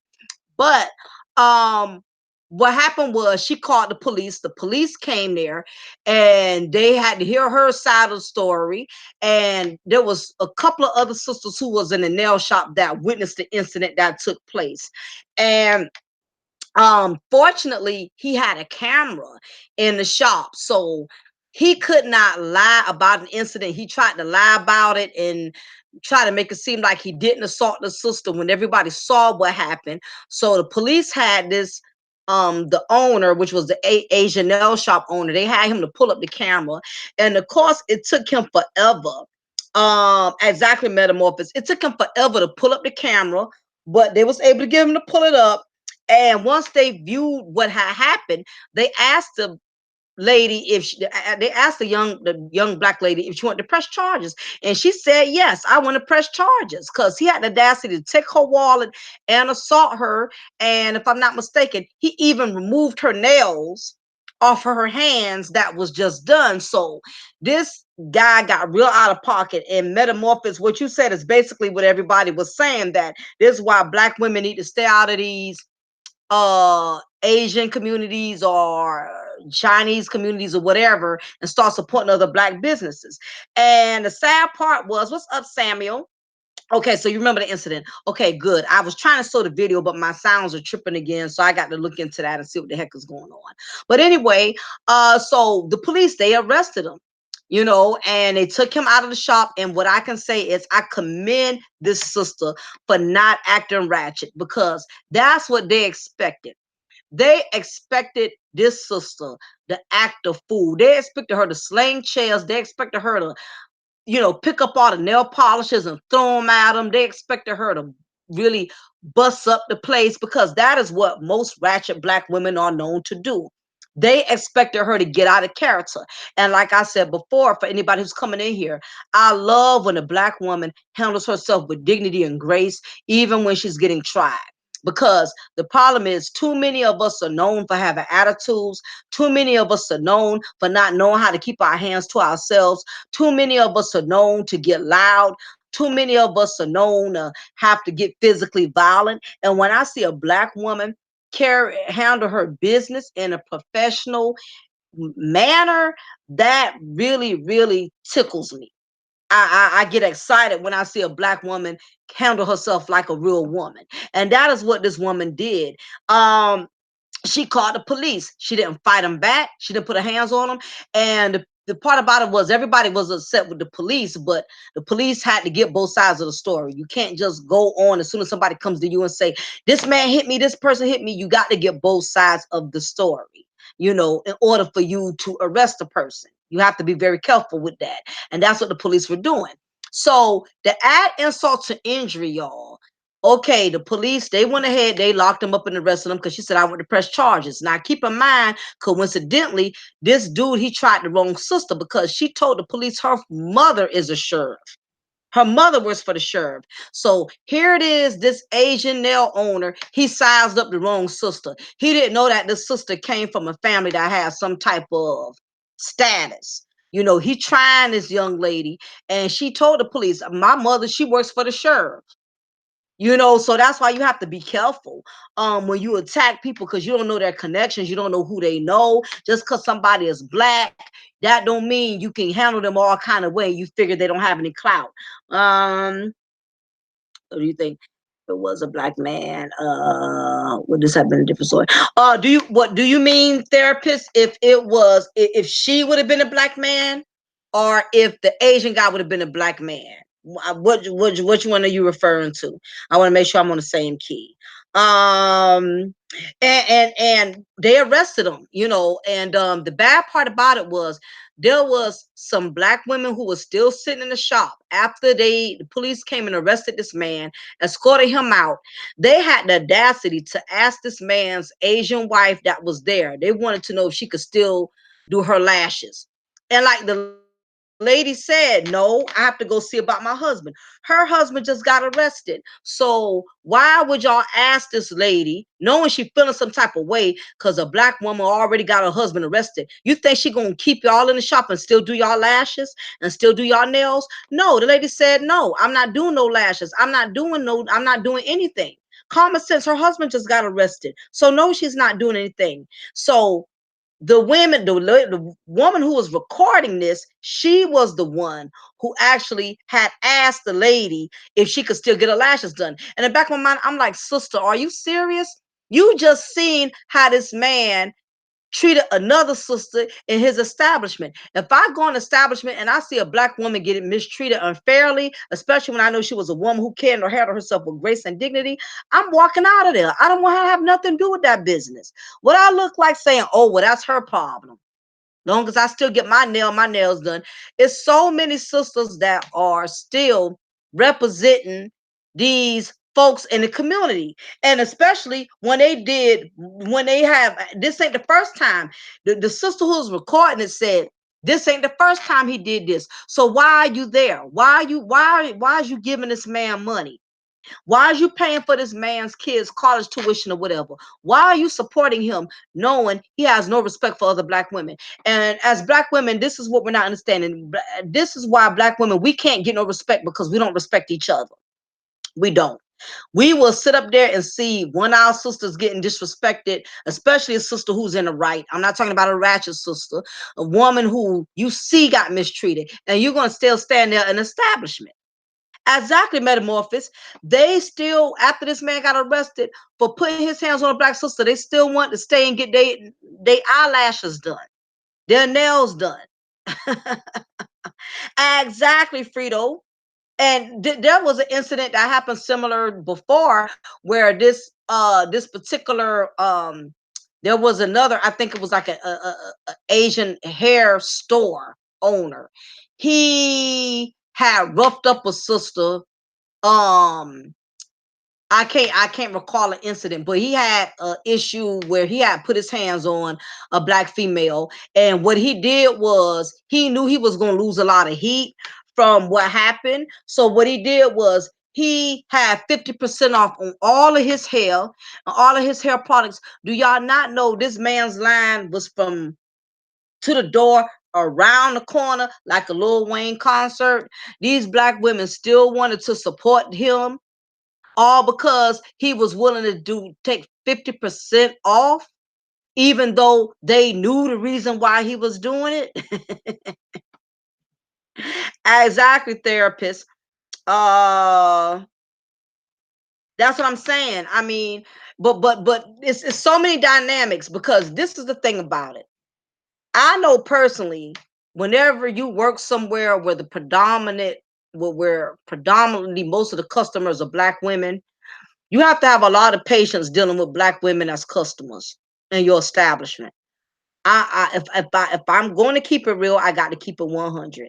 Now, I'm not saying all black women are this way, but I know from personal experience, because my daughter used to work at a hair supply store, and my daughter was miserable there. She said it was so many ratchet women that would come up in that store and made her job just miserable for nothing. She said it would be some of these ratchet sisters that would come in these stores and say, "What's your cheapest hair? What's the cheapest hair y'all got?" My daughter would go and get the $5 hair that was on sale, $10 hair. They would still complain, "You don't got nothing no cheaper than that." My daughter just couldn't deal with it, because unfortunately, black women are the most difficult to deal with when it comes to customer service. We are. We are. And this is not to say that all black women act this way. You do have some black women who know how to handle their business, who know how to conduct themselves like queens and like ladies. They're not going off just because you don't have their food right or whatever. You know what I mean? It's women who know how to conduct themselves. Donetta, we too strong on this station. We won't fail. Uh, Absolutely appreciate that, Donetta. And I believe with this Asian guy not co-signing on his behavior, but if the majority of his customers were black women, 9 times out of 10, he didn't have too many pleasant experiences. Now, this is not to say he was justified in his actions. This is not to say he his behavior was acceptable as far as putting his hands on this young black woman. And I'm so glad this young black woman did not act ratchet. I'm glad she called the police, because she got better results doing it that way. Because had she put her hands on him, y'all know they would have threw her under the jail and threw away the key. Because black women, we're not allowed to act up. Black women, we're supposed to be taunted, ridiculed, and talked to all kind of way, and still conduct ourselves as ladies. Remember, we're not allowed to act up. Because again, even when a black woman is expressing herself, and she's expressing herself out of emotion, because by nature women are emotional, but our emotion comes off as we're being evil. Okay, so it's like, as a woman, you as black woman, we're not even allowed to be emotional without somebody thinking we're being evil. Exactly, freelance, and I'm glad she did that. It lets me know that we got some sisters out here who got class, who know how to act, who not on all that ratchet wow. You know what I mean? And I was really proud of her. It makes me a proud black woman when I see another black woman handling herself like a real woman. He did go to jail, Samuel. He did. They came and arrested him. Charles did not get in there. And then, I mean, not he other race. Um, and exactly. But my point is, he has probably had so many negative experiences with ratchet black women that the one time he had a decent black sister who was trying to be a customer, he gave her hell, all because he's so used to dealing with so many ratchet behind black females. And this is what's happening, black ladies. Keep in mind, if you have a problem or you have a complaint, people are going to be in their feelings when it comes to us, because it's too many ratchet black women who have made us look bad. So even if we got a complaint, it's looking like we're being bitchy. Even when we're expressing our feelings, it's looking like we being evil. Even when we being emotional, it's looking like we just being nasty. We can't express ourselves without looking bad. We can't be human beings because it's ratchet behavior that got all black women. The society has put all us in one box, y'all. And you can't even take it personal no more, black women. It's not our fault that there's other black sisters out here making all of us look bad. It's unfortunate that some of us are going to pay the price for these ratchet sisters out here.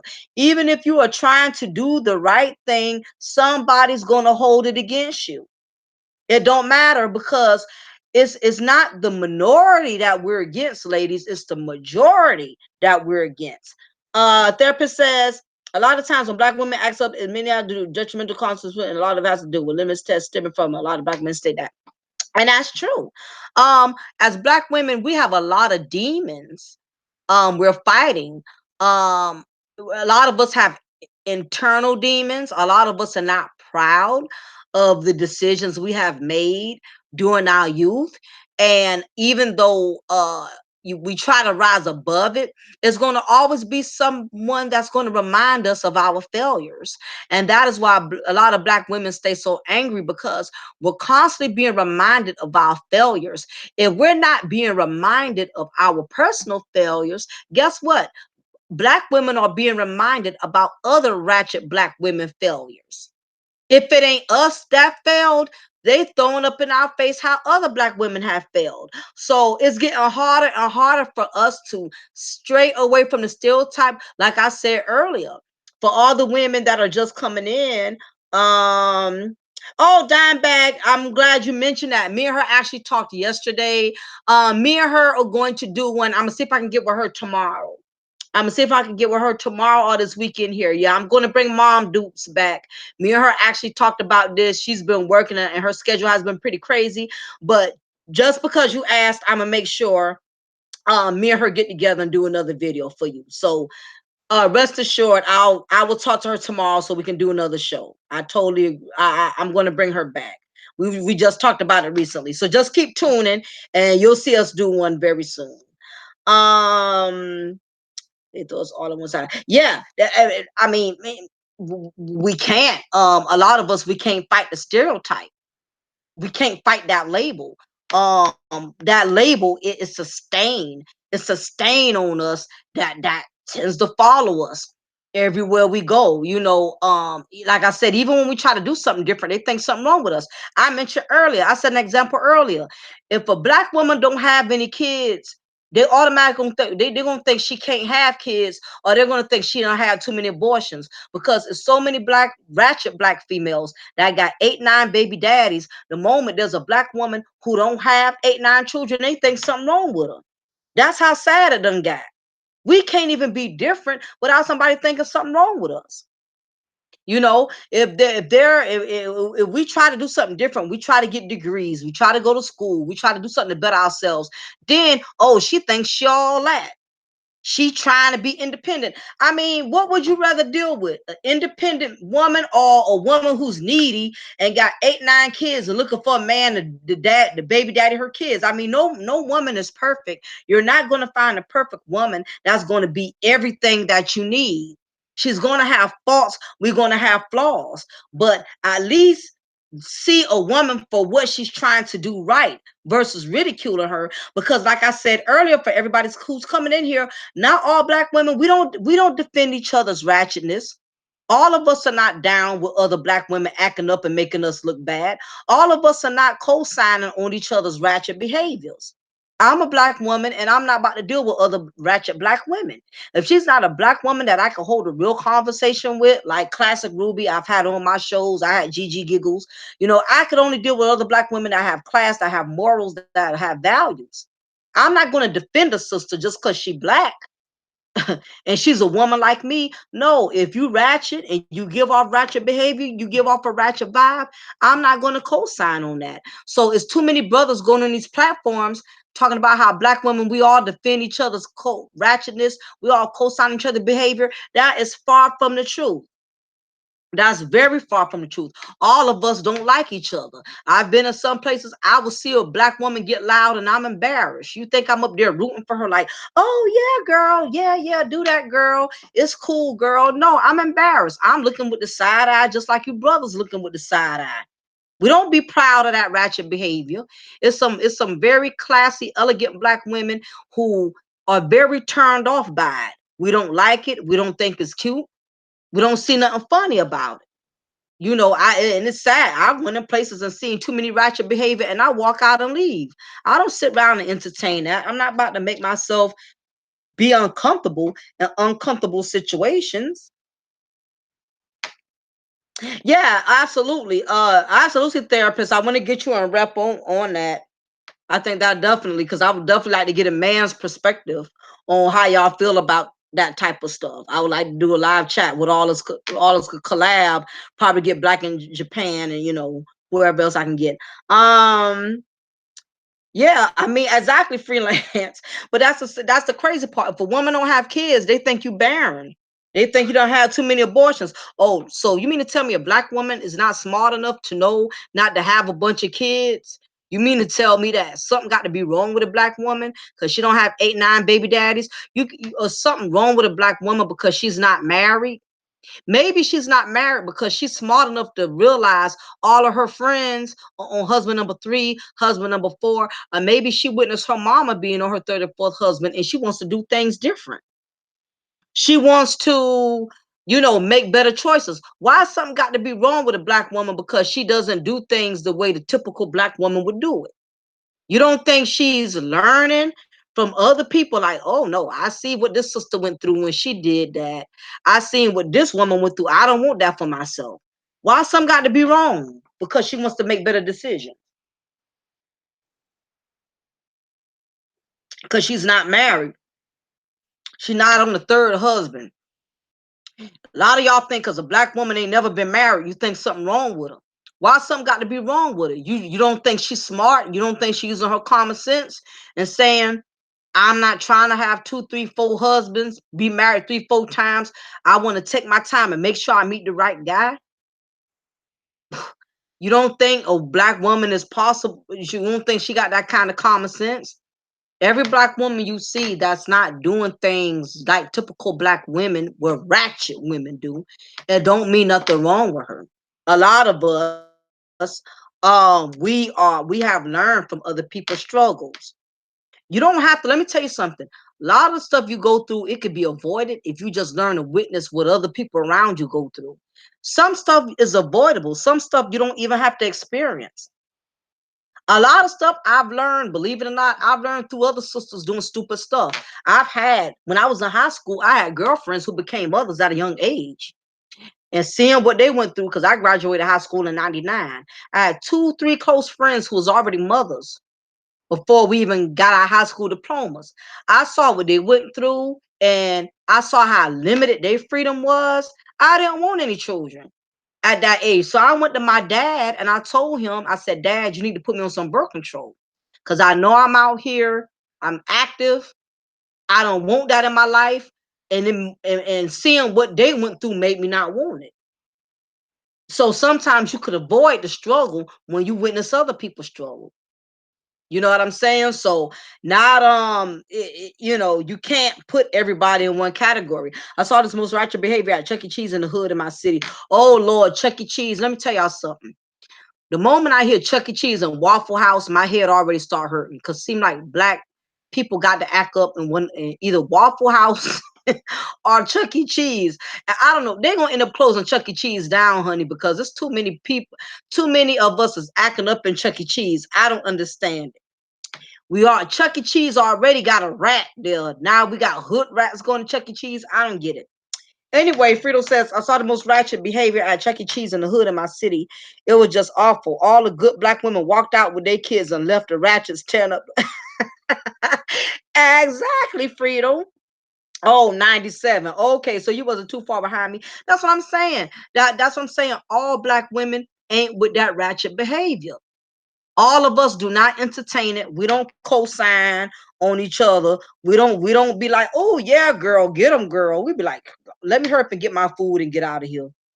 When I see a woman, I mean, like I said, I went to my mom's little Christmas party, and the way some of them women, black women, was acting in there, I'm like, oh my gosh, I got a hernia. I'm like, please let me take my food to go. Let me take my crab cakes and my fried chicken to go, cause I can't take no kind of ratchet behavior, and I can't take ratchet dudes either. It's not just ratchet women. I can't deal with ratchet dudes. I can't deal with black men who don't know how to act in public, who cuss all the time, say all kind of derogatory things about women, using the B word and the whole word, especially when you got women in the room that are carrying themselves very classy. Why would you use that type of language around decent women? You have some black men who have no filter when it comes to respecting black women. They will say anything around us, talk about they print size and how they screwed this woman and screwed that woman. I'm like, I don't want to hear none of that. I don't want to hear about how she let you hit it from the back and how she, I'm just, some people just have no filter.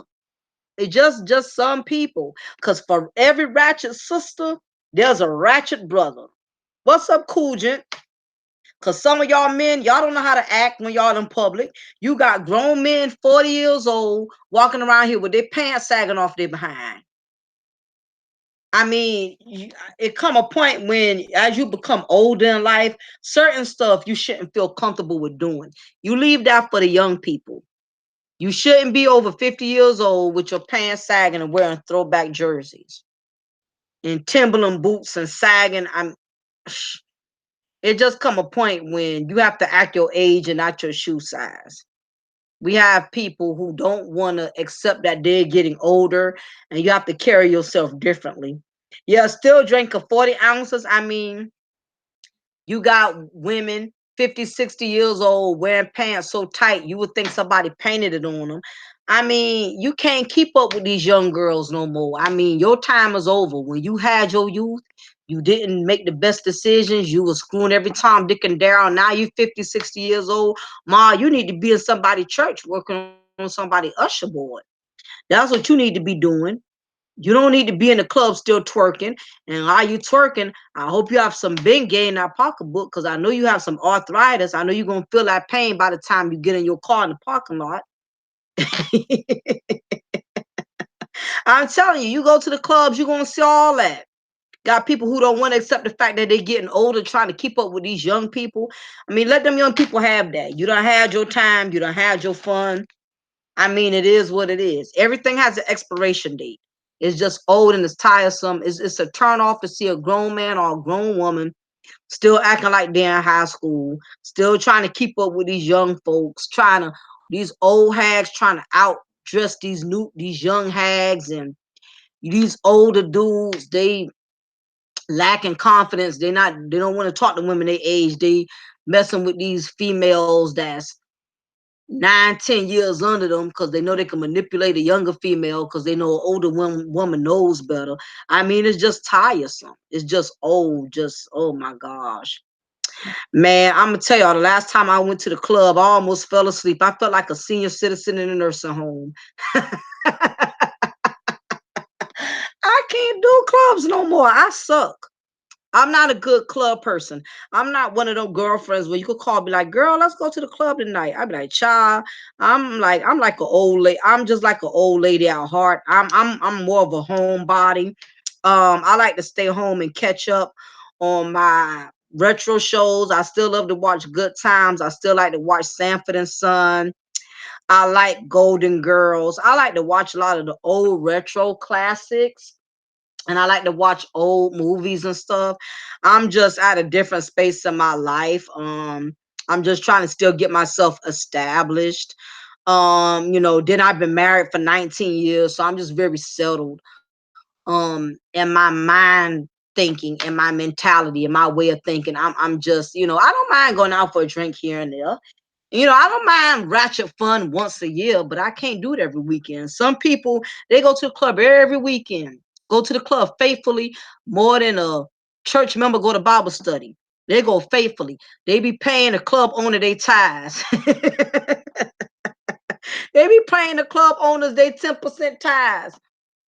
Won't put no money, won't put no money in the church, but put all the money in the club owner. The club owner and the bartender.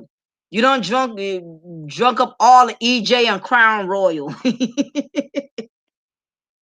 I'm Angela. I am a old young lady at heart. I'm so boring. I like to watch my old shows. Like I said, I like to watch What's Happening, and I like to watch Martin. I like my old classic movies like the Mac and Cooley High. I just love a lot of retro stuff. I'm into a lot of the old school stuff, the old school horror movies like Amityville and stuff like that. That's more my speed. Exactly, Night of the Wind. I just don't. I'm just And one or two times that's the crazy thing about a club. You cannot go for months, and you finally decide to go, and then you realize when you do go why you stop going, because it's the same tired dry people that's always been there. They just older now. I'm like, man, are y'all still doing this? I mean, shh. Me and my husband went out a couple of weeks ago because he likes to shoot pool a lot in the bar. And I was sitting on the stool. My head started falling back. I started dozing off like an old lady. I'm like, man, I can't. And it was only 11 o'clock. I'm so used to going to bed. I'm just so homebody. I don't know why. But you know what? But believe it or not, I guess too, the reason why I'm like that is because you got to realize when I was 18, 19 years old, I clubbed a lot because I had no babies, I had no responsibilities. So I got a chance to enjoy my teenage life. I was not bogged down. I mean, when I was 18, 19, I made the club owners rich. I went to a club every day of the week. I was stationed, my dad in the Coast Guard. I was stationed in Connecticut. I stayed in New Haven. I went to a club every day in the week. It was the same thing every Friday. I was a fool with my paycheck because I was only 18, 19 years old. Took my paycheck every Friday, get my nails done, get my hair done, buy an outfit, buy some shoes, and went to like 3, 4 clubs in one night. I mean, I made a lot of club owners rich. I didn't save up no money. All I did was spend money and just made club owners rich. I probably done paid for a lot of club owners' kids' college tuition because I used to put all my money in the clubs. And I guess that's why I I'm so a little bit more laid back, even though I'm not even quite exactly 40, because I got a chance to do all of that when I was young. I wasn't tied down. I had a chance to live my life. I was able to go out there and have my fun. So I'm fortunate, that I was able to experience that because what has happened too, um, a lot of these young women who get tied down at a young age, by the time their kids get grown and they start hitting 40s and 50s, now that's why y'all see a lot of these old women in the clubs, because a lot of them are trying to make up for all those years they couldn't club because they had to stay home and keep their kids. They couldn't run the streets, 18, 19, 20, 21. The average, that's supposed to be the time you're supposed to have fun, do you live your life, enjoy life. But what happens is when you make yourself a parent at 16, 17, 18, you miss out on all that stuff. So by the time you in your 40s, you out here trying to run and catch up on all that stuff that you should have did years ago. You know what I mean? So that's another reason why I'm probably not thirsty for the clubs like that, because I was fortunate while I was able to do all that stuff when I was young. So by the time all that was over for me, I was good because I got a chance to experience it. And it's unfortunate a lot of these young ladies, they're not going to get a chance to really live their life to the fullest because they done tied themselves down so young. In the club because yeah, exactly, Donna. And a lot of them decline. A lot of them, they still be trying to find a man in the club. That's the worst place to meet a man. I met my husband there, but people ask me that story. How you met your husband? I met him in the club. That's the crazy part. But the crazy part was once we met in the club, you know, uh, we didn't go back. And when we did go back, we started going back as a couple. But that's where I met my husband. I met him in the club, ironically. Usually, I don't even give dudes the time of day that I met in the club, but that's where I met him at. I met him right at the club, ironically. Let me see. Haven't been to a club in over 3 years. Now me and my wife would go to a bar. Now that's kind of more my speed therapist. I like bars. I like jazz clubs. I like to listen to jazz music, and I like to go to bars because they have nice drinks and nice food. It's not too many clubs that are like that, but whenever me and my husband would go out there, we will always have a good time because I'm able to like order my drinks and have some food and listen to some nice jazz music. And I like older clubs. If I do clubs, they have to be older. I'm not going to do no young jitterbug club where there's guys in there wearing sneakers with their jeans sagging off their behind. It got to be an older atmosphere. Now I like older clubs. I don't think there's nothing wrong with clubs. You just got to know which ones to go to.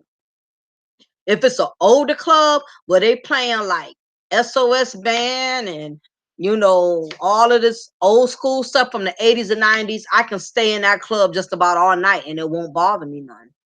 But if it's like that trap music and it's playing Lil Wayne and stuff like that, I'm not going. It's not happening. So I don't think it don't make it. Clubbing is not bad as long as you don't overdo it and you stay in your lane and you pick a decent club.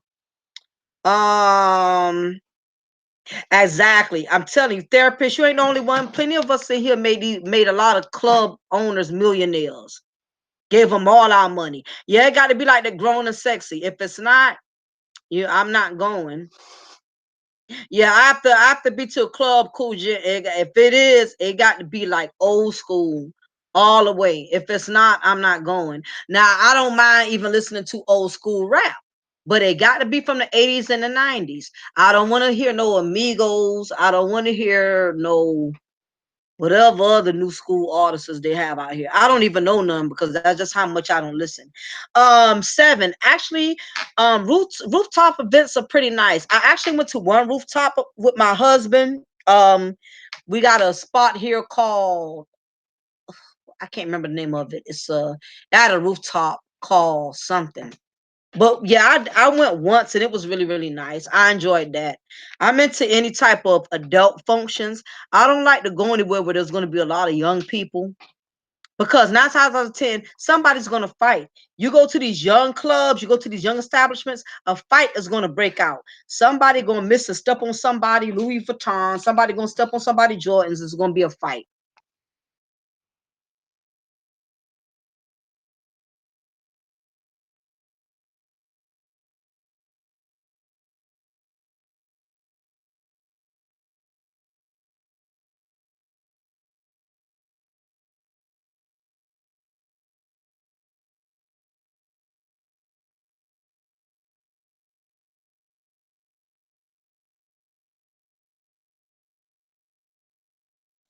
Yeah, I have to I like it got to be adult events. As long as it's adult and as long as they got food or I'm game. I go anywhere where there's food. Food is my second hobby. Food is my second hobby. Let's go to the hole in the wall. But believe it or not, Frito, the hole in the wall clubs, they have the best food and the best drinks. I don't mind a hole in the wall, but let it be a nice hole in the wall club where they got good food and good drinks. I can deal with that, versus a bougie club that's all upscale but don't serve good drinks and good food. Long as it's a cozy atmosphere and they playing good music and got good drinks, I'm pretty, I'm pretty simple. I'm not a very extravagant type of female. As long as it's a place where I can have a good time and enjoy myself, that's all that kind of matters to me. Um, let's see. Yeah, 80s and the 90s, like I said it before. That is all I listen to. I don't listen to new school music. My MP3 player has nothing but old school. I have the Commodores, I have SOS Band, I have Freddie Jackson, I have Luther Vandross, I have LTD, I have Confunction, I have Parliament, I have my old school rap like LL Cool J, um, TFO. Believe it or not, I still like a lot of MC Hammer old music.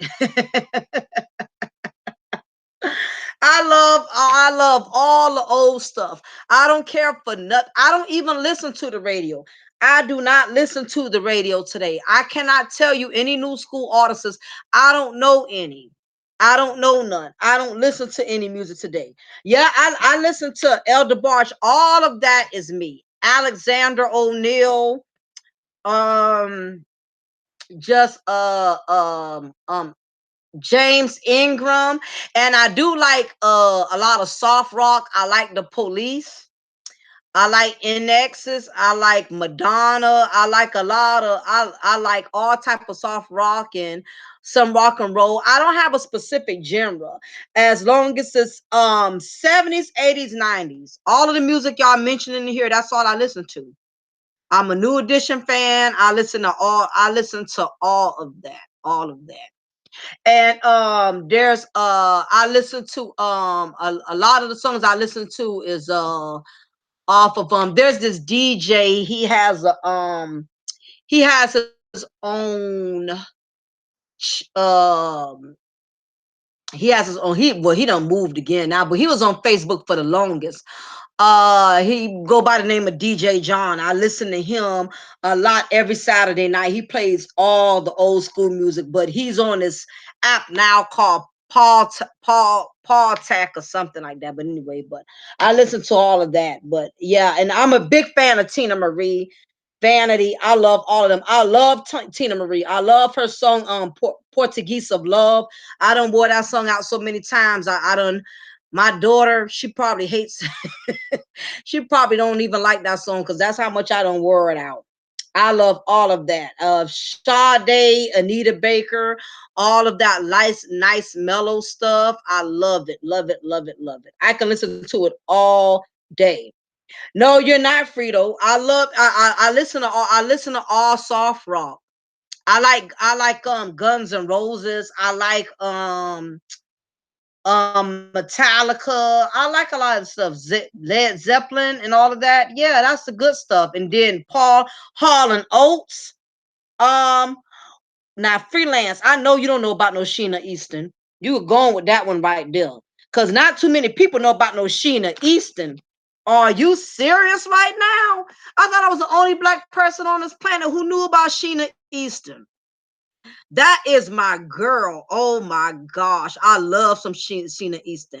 Everything you said, Kujin, I love the system. Oh my gosh. See, now y'all done got me started. I'm going to have to listen to all of this. I love the system. Don't disturb this groove. And your in my system is my SHIT.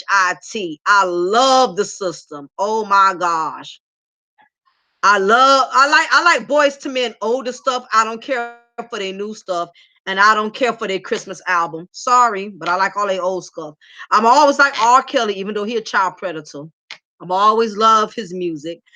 Wu Tang, yes. I used to go to school up north, so I knew a lot about Wu Tang because I was going to school in Staten Island. I love those guys. They are awesome. That was when rap was rap.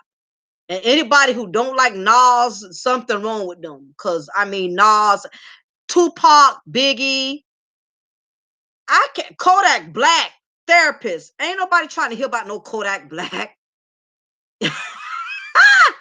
Now I know Therapist playing with me. Cause I don't know. Don't bring up no new school artists in this chat room. Anybody who bring up a new school artist, I'm gonna have to boot you out of here. If they ain't come out, but at least by the 2000s, I don't want to hear about them. Yeah, I love Sky. I love that. I love Dangerous TV.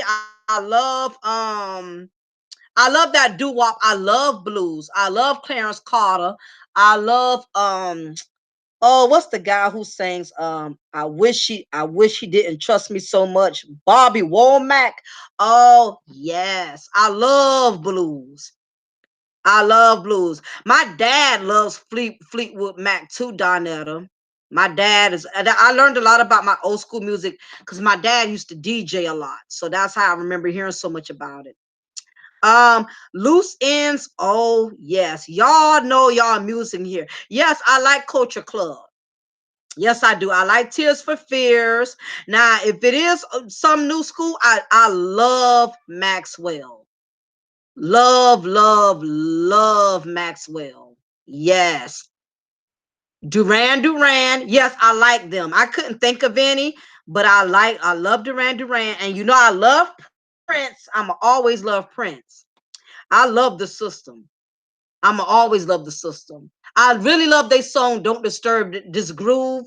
If you listen to the instrumental of Don't Disturb This Groove is sick. The bass line is so sick in that remix. Don't believe me when I log off, go on YouTube and listen to the instrumental. It is sick. Freelance, I love that song. Sugar Walls by Sheena Easton. I like her other song, to The Lover in Me. Check out that one. If you like Sugar Walls, you'll love her song The Lover in Me. I love Sheena Easton, and she still looks good to this day. I'ma always love Tony. I love everything they done. I was just listening to their song Whatever You Want the other night. I love that song. I love Mint Condition. I love Portrait. I love CC Peniston. All the old school artists. That's all. I like Johnny Taylor. Troop. Maze, absolutely. Maze, every black family plays Maze at every cookout. I like Little Milton. Now I do like The Weeknd. There are some new school artists I do like. I don't hate all of them. I really just don't care for too much of the rap, but I do like some of them. The Weeknd, I can tolerate him because some of his songs got that old school type of, he got that old school falsetto, so I can tolerate The Weeknd. Oh, okay. So we got a freak in here. You just had to bring up Marvin Seas. Okay. Yes, I know Marvin Seas. I know about that candy liquor. Yes. Yes, Zapp and Roger, Earth, Wind, and Fire. I love all of them. I love the Miracles. I love the Miracles. No, what's that song called? It's called Sexy Mama by I don't think it's the Miracles. It's by somebody else. I can't think of the freaking song right now. Yeah, I like a lot of that. Any Rick James, Bootsy Collins, all of that. I love Shaka Khan, Ashford and Simpson. Yes, I love them. What's up, Simply D? After my time, I've never heard of him, but I'm going to check him out. Freelancers going. I love Willie Hutch. Tell me why did I love Go Cold? I love that one. Freelance. Oh yes. Mary Wells. Yep. I like any type of Motown. I love the Temptations. Now, Temptations is the only Christmas album I will do. I don't want to hear nobody else Christmas album. If it's the Temptations, yes. All these other Christmas albums, they could trash it. I'm not interested. And New Edition to this day, those guys are awesome. I love their concerts. They still put on real shows. They still I love their old music. I love their new music. I will always be a big fan of New Edition. Always. And I even like their music when they went solo. I like Ralph Tresvant album. I like Bobby Brown. I like all of those guys. Johnny Gill, I love their stuff too. Uh yeah, I love everything by Earth, Wind, and Fire. There's nothing I don't like by them. But my favorite Earth, Wind, and Fire song is uh Groove Tonight and Fantasy. I love those. Johnny Guitar Watson. Never heard of him, but I'm gonna YouTube his name when I get ready to shut down this chat room. So I'm gonna check out a lot of these people that I haven't heard of. Yeah, I've always I love Tina Turner, Parliament. I like Carlos Santana. A lot of y'all have brought up a lot of artists who I kind of forgot. I'm gonna download some of their music from YouTube. because most of my music I download off of YouTube onto my MP3 player. I've been I stopped buying music 30 years ago. Yeah, Tina Marie, I'll be sure. I love all of them. Simply, I love every last one you said. Denise Williams. I can't believe I forgot about them. Evelyn Champagne. I just downloaded Vanessa Williams' song "Comfort Zone" the other day. Lilo Thomas, oh, you're a good girl. I love that. O'Brien, oh my gosh. Y'all gonna have me acting up tonight because y'all name on all my goddamn artists. O'Brien, I love his song called Love Light. Did you hear that one, Simply Deep, by O'Brien, called Love Light? Oh, that's my song there. Oh my gosh. Yes. I love that song too, Donetta. Angela Wambush, The Doors, Barry White. Yes. I love all Sade old school and new school stuff. I love all of that. I'm an NWA. I love old school gangster rap. I've always been an NWA fan. I love their song Dope Man. I love all of Ice Cube. I like Ren and even when they separated, Dr. Dre and Snoop Dogg, Nothing But a G Thing. I like all the classics. Ohio players, yeah. Rest in peace to Sugarfoot. Yep, he died not too long ago. And John B. Blue Eyed Soul music before. He was a real Blue Eyed Soul artist before everybody started getting all hung up on start when his wife divorced him. Robin Thicke, yeah. I'ma always love Orange Juice Jones. I play that video almost every day. You just a squirrel without a nut. I play that song every day. Walking in the rain, I wear that song out. I wear it out so much I know the half of the words by heart. Yes. Yep, I love Tribe Called Quest. I was just listening to their song called We Got the Jazz. I like that one. Devin the Dude, I haven't heard much about him, but that one song he came out with, I did like it. Donnell Jones, yeah, he's the early 90s. I love Vesta Williams. I love her music. I like when she did the remix of she remade Keep On Using Me. I like how she redid it. Oh, and Patrice Rushen, yeah, Patrice Rushen is that chick. She's never gotten a lot of credit for all of the music she's done. I love Patrice Rushen. Shawnee's Gap Band. I love SWV. I still love their first album. What when they did that third album, it just kind of like their third album with the only hit they had on there was one called "You're the One for Me." But after that, they couldn't get back on the ground. Karen White, I love her. Lisa Fisher, I love Lisa Stanfield. Y'all remember Lisa Stanfield? Been around the world. I love all of that. Now y'all done gave me some idea. Oh my gosh. Donetta said the word. Oh Lord, I'm in the morning. I have a moment. She said the Whispers. That is my favorite group. How the hell could I forget about them? I love the Whispers. The Whispers is my favorite group in the world. I love the Twins. I love the Whispers.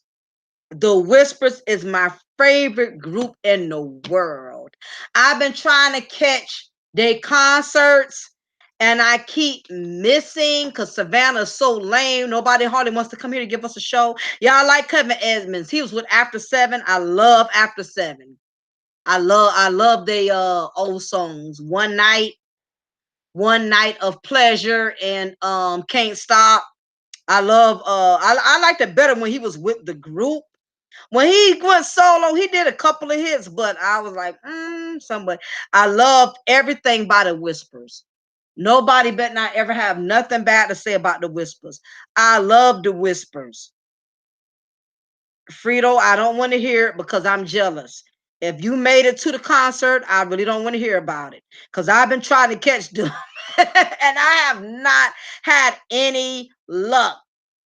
I love all of them. Yeah, so I got some real old school heads up in here.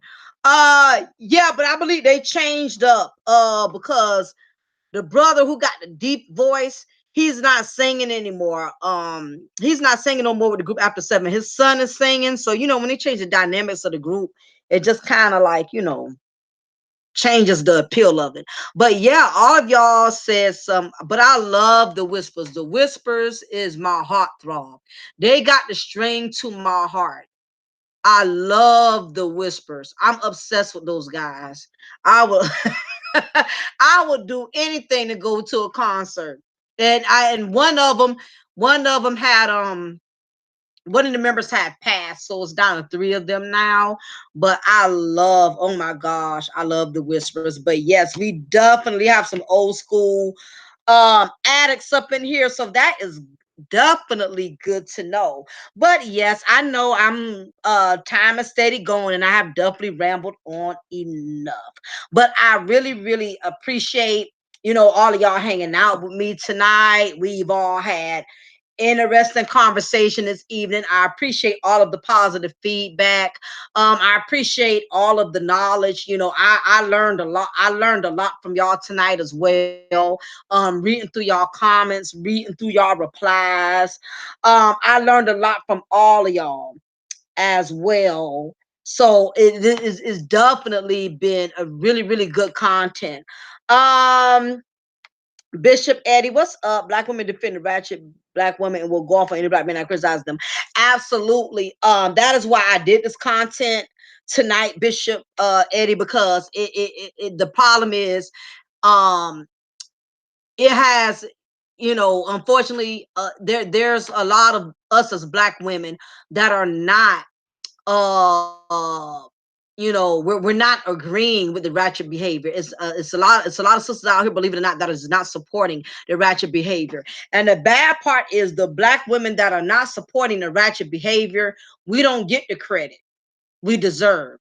All just because black women we may can relate to each other, that don't mean we agree with each other's behavior. It's so unfortunate that there are a lot of decent black women. We have to pay the price for these ratchet sisters out here who don't know how to act, who don't know how to behave, who don't know how to conduct themselves. And that's why I did tonight's content, to just let all of the guys out there know and be aware and be educated that no, all black women, we are not co-signing with the ratchet behavior. If anything, half of us, we don't even deal with it. It's black women who will not deal with other ratchet black women. So that's the purpose of me doing the content, because it's a lot of it's a lot of brothers out there that need to be educated and need to be schooled and understand that we are not backing up each other's shenanigans. We're not co-signing on it. We're not, we're not cheerleading each other on to be ratchet. There are some decent sisters out there. We don't support it. We're not for it. And it's a lot of us, we're trying to rise above that stereotype. Like I said, the sister today, um, who was in a situation where she could have became very ratchet, but she handled it in a very professional manner and a very womanly manner. So it's some sisters out here, we handling our business. We know how to act when we're in a public place. We don't get loud because somebody messed up our steak and cooked it well done when we told them medium rare. We're not jumping over the counters at Waffle House because somebody messed up our cheesesteak omelet. All black women, we're not fighting over a dude that got both us pregnant at the same time. It's some sisters that are fighting every day to stray away from that. It's black women that are trying so hard to be different. And it's unfortunate that we don't get that type of credibility. And again, this content is not to change a man's mind on how to feel about black women. This is not to make you sympathize with black women. The purpose of me doing this content is to let y'all know all black women, we don't deal with other black women, not ratchet black women, because a lot of us have matured. A lot of us have become wise. We are woke. It's a lot of sisters that are woke, and the sisters that are woke are not getting the credibility. They're not getting the acknowledgement that they deserve. We see the ratchet behavior. We understand the ratchet behavior, and all of us are not for it. And the thing about it is, the reason why I said, we are paying the price, because the moment a decent black woman tries to stand up for herself, she's automatically going to be viewed as a black woman who don't know how to stay in her place, because there's so many ratchet black women out here who don't know how to stay in a place. So it makes it difficult for all of us. So as decent black women, we have to walk a thin line. We practically skating on thin ice, because the moment we express ourselves, or the moment where we're voicing our opinion, they're automatically going to feel like we're being combative, when really not all black women are being combative just because we're expressing ourselves or because we have an opinion. If we're doing it in a positive way, to where we know how to handle ourselves as women, I could sit on a panel full of black men and hold a conversation with 3 4 brothers, and not try to out talk a brother on his show, not try to overshadow him, not try to outshine him. I got the ability to do that.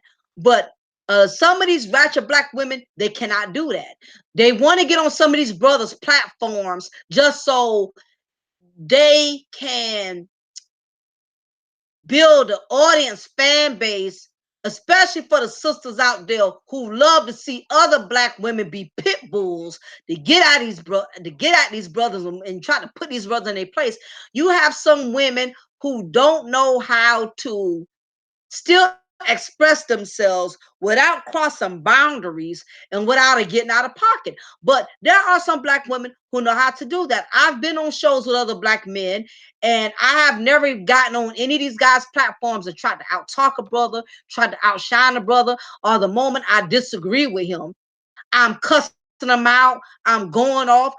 All of us are not doing that, because some as black women, some of us have been through too much in life.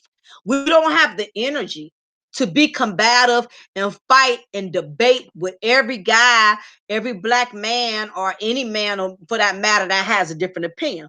All of us are not in the business of being combative. We're all not in the business of trying to be heard. It's a lot some sisters out there who got good intentions. It's sisters out there that are willing to learn from black men. But what happens is, you have some black men, even if you are one black woman with good intentions, being that they have already built a stigma about how black women are, they're not going to give black women such as myself or other decent black women a chance. They're not going to let us come on their panels. They're not going to let us come on their shows. They're not going to let us have an opinion, because they feel like the moment they see me, they see this black woman, the moment they see me, they're going to automatically feel like I'm going to get an attitude, I'm going to get loud, I'm going to get offensive. But at the same time, if you're provoking me and attacking me and coming at me and talking to me rude, yeah, I'm a snap. Yeah, I'm gonna go off, because I've seen some of these panels where some of these brothers do not know how to talk to black women, and in one moment that woman gets out of pocket trying to defend herself, he wants to make her like, see, you the typical evil black bitch, typical evil black woman. When really, your vibe that you send to me is making me feel uncomfortable. It's making me feel uneasy. I'm not trying to outshine you. A lot of black women, we don't have to outshine other brothers. If we learn how to love our own shine, a lot of us are comfortable with our own shine. I'm okay with just having my little 20, 30 viewers. I'm okay with that. I'm not trying to go on another brother's channel who got 300, 400 viewers just so I can get some of the spotlight. You know what I mean? If he don't have me there for the right reasons, and we're not trying to learn from each other and vibe off each other, I don't want to come on his show. I don't care how many subscribers or whatever he has. But you have some sisters, some of these black women who got YouTube platforms, they intentionally want to go on these men shows who they know can't stand black women, just so they can argue with them, be combative, and earn viewers for their show. I'm not in the business of doing that. I'm okay with staying in my little lane. I'm not trying to get on none of these brother shows who can't stand black women or feel like all black women are ratchet, because that's not true. All of us are not ratchet. All of us don't have 8, 9 baby daddies. All of us are not on husband number 4, number 5. All of us ain't getting welfare, food stamps. All of us are not collecting child support. You got some women out here who are fighting to survive and keep their head above water. All of us out here don't have ratchet intentions. And it's unfortunate that sisters are paying a price for it. You have some black women who cannot get a chance the right way because these ratchet black women have burnt so many bridges for us, and it makes it really complicated and it makes it really difficult. Um, they have Lady Mocha because the education ain't absolutely, and the lack of education and a lack of upbringing has a lot of our sisters scorned, has a lot of our sisters lost in the cause. Because as I stated earlier, a lot of these black women did not get the proper home training they need. They didn't have real mothers who taught them right from wrong because their mothers are too busy trying to be young like them, or their mothers are teaching them ratchet ways. Mothers are teaching them it's okay for you to have 8, 9 baby daddies. All you got to do is get food stamps. All you got to do is get child support. A lot of these black women are being educated incorrectly. And some of it is their fault, and some of it is not their fault. If you have a mother that's ratchet, that's not your fault that you had a ratchet woman conceive you. But if you have a mother who didn't teach you anything, who didn't know no more than you did, you are lost. And a lot of these young black women are going to be lost because I see how a lot of these women who have produced these children behave. I know somebody now, won't say any names, but her daughters, I already knew from the beginning of time they were not going to be all of what they could have been in life because their mother has ratchet and ghetto um tendencies, and she has a ratchet mentality. So a lot of these black women are lost because a lot of them have adopted these ratchet character traits that their ratchet black mothers have planted into them. Once that seed has been planted into you, it's hard to deprogram yourself from that. Some of these black women have been programmed um from day one in a ratchet manner. So some of them can't help it. I mean, if that was your upbringing and you didn't have a father in the home, or you didn't have another positive woman figure to teach you different, whatever your ratchet mother does, that's going to be your norm. You're gonna fall in the line of that institution. And if you have a daughter, Lord knows she gonna pass those same traits to her daughter.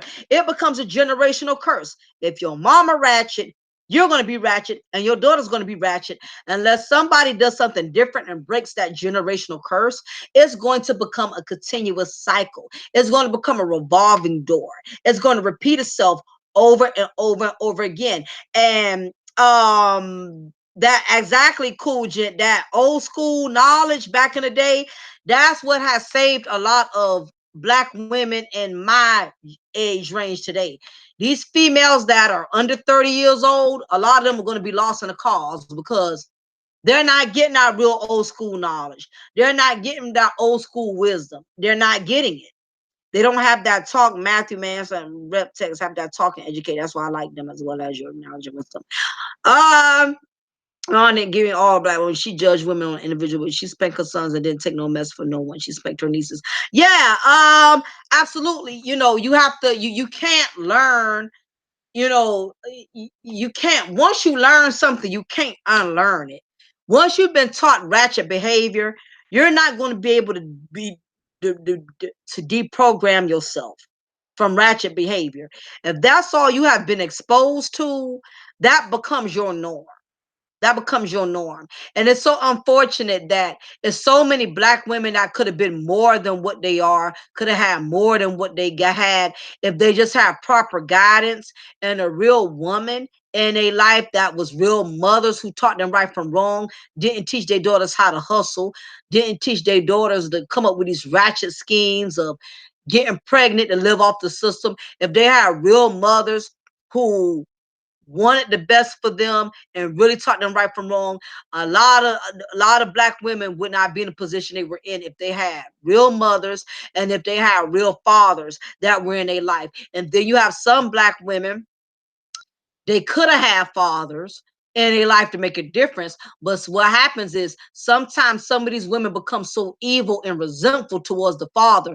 They will not allow that father to have a real connection with that child. So what happens is that child has no other parent there to teach them differently. So everything they learn, especially if it's from that one ratchet ass parent, that is what they are most likely going to keep repeating. It's going to continue to keep going. Yeah, and you have, and Cool J, you have a few sisters out there that's going to keep it 100, but it's very rare. That's a rare gem. Very rare. You have sisters like myself and like this other young woman you mentioned that's going to be real and be transparent and say, look, a lot of us as black women, we are messed up. We are messed up. We taught from the flow up, and a lot of us have been doomed from the womb. A lot of us was in trouble the moment we got conceived, to be honest.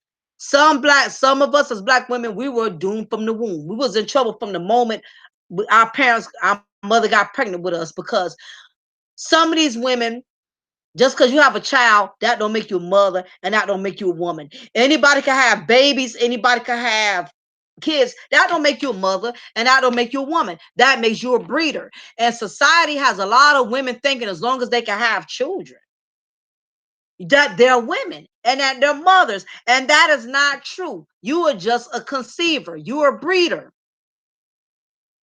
And society has given a lot of these ratchet black women um delusional thought training that they are it's what the way they are is acceptable in society.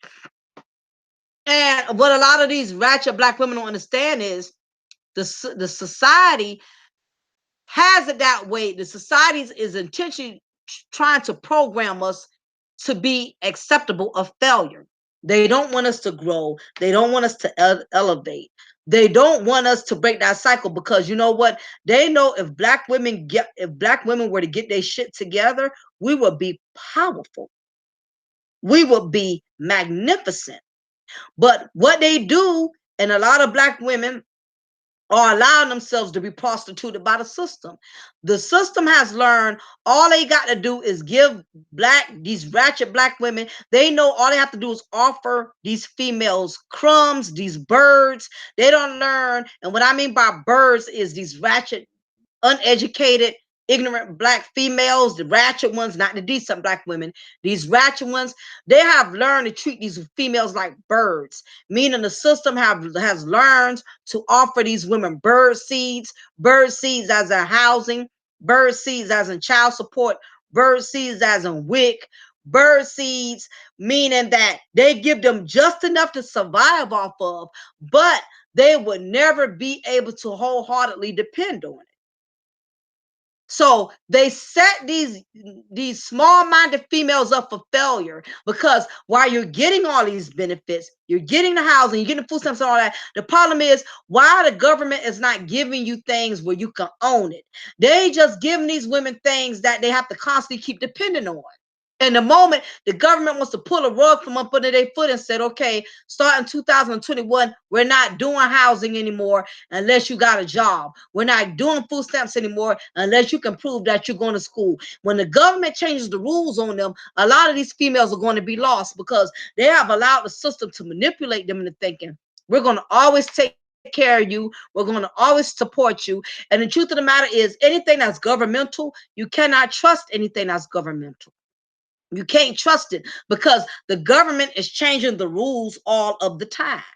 So you cannot become complacent with depending on the system.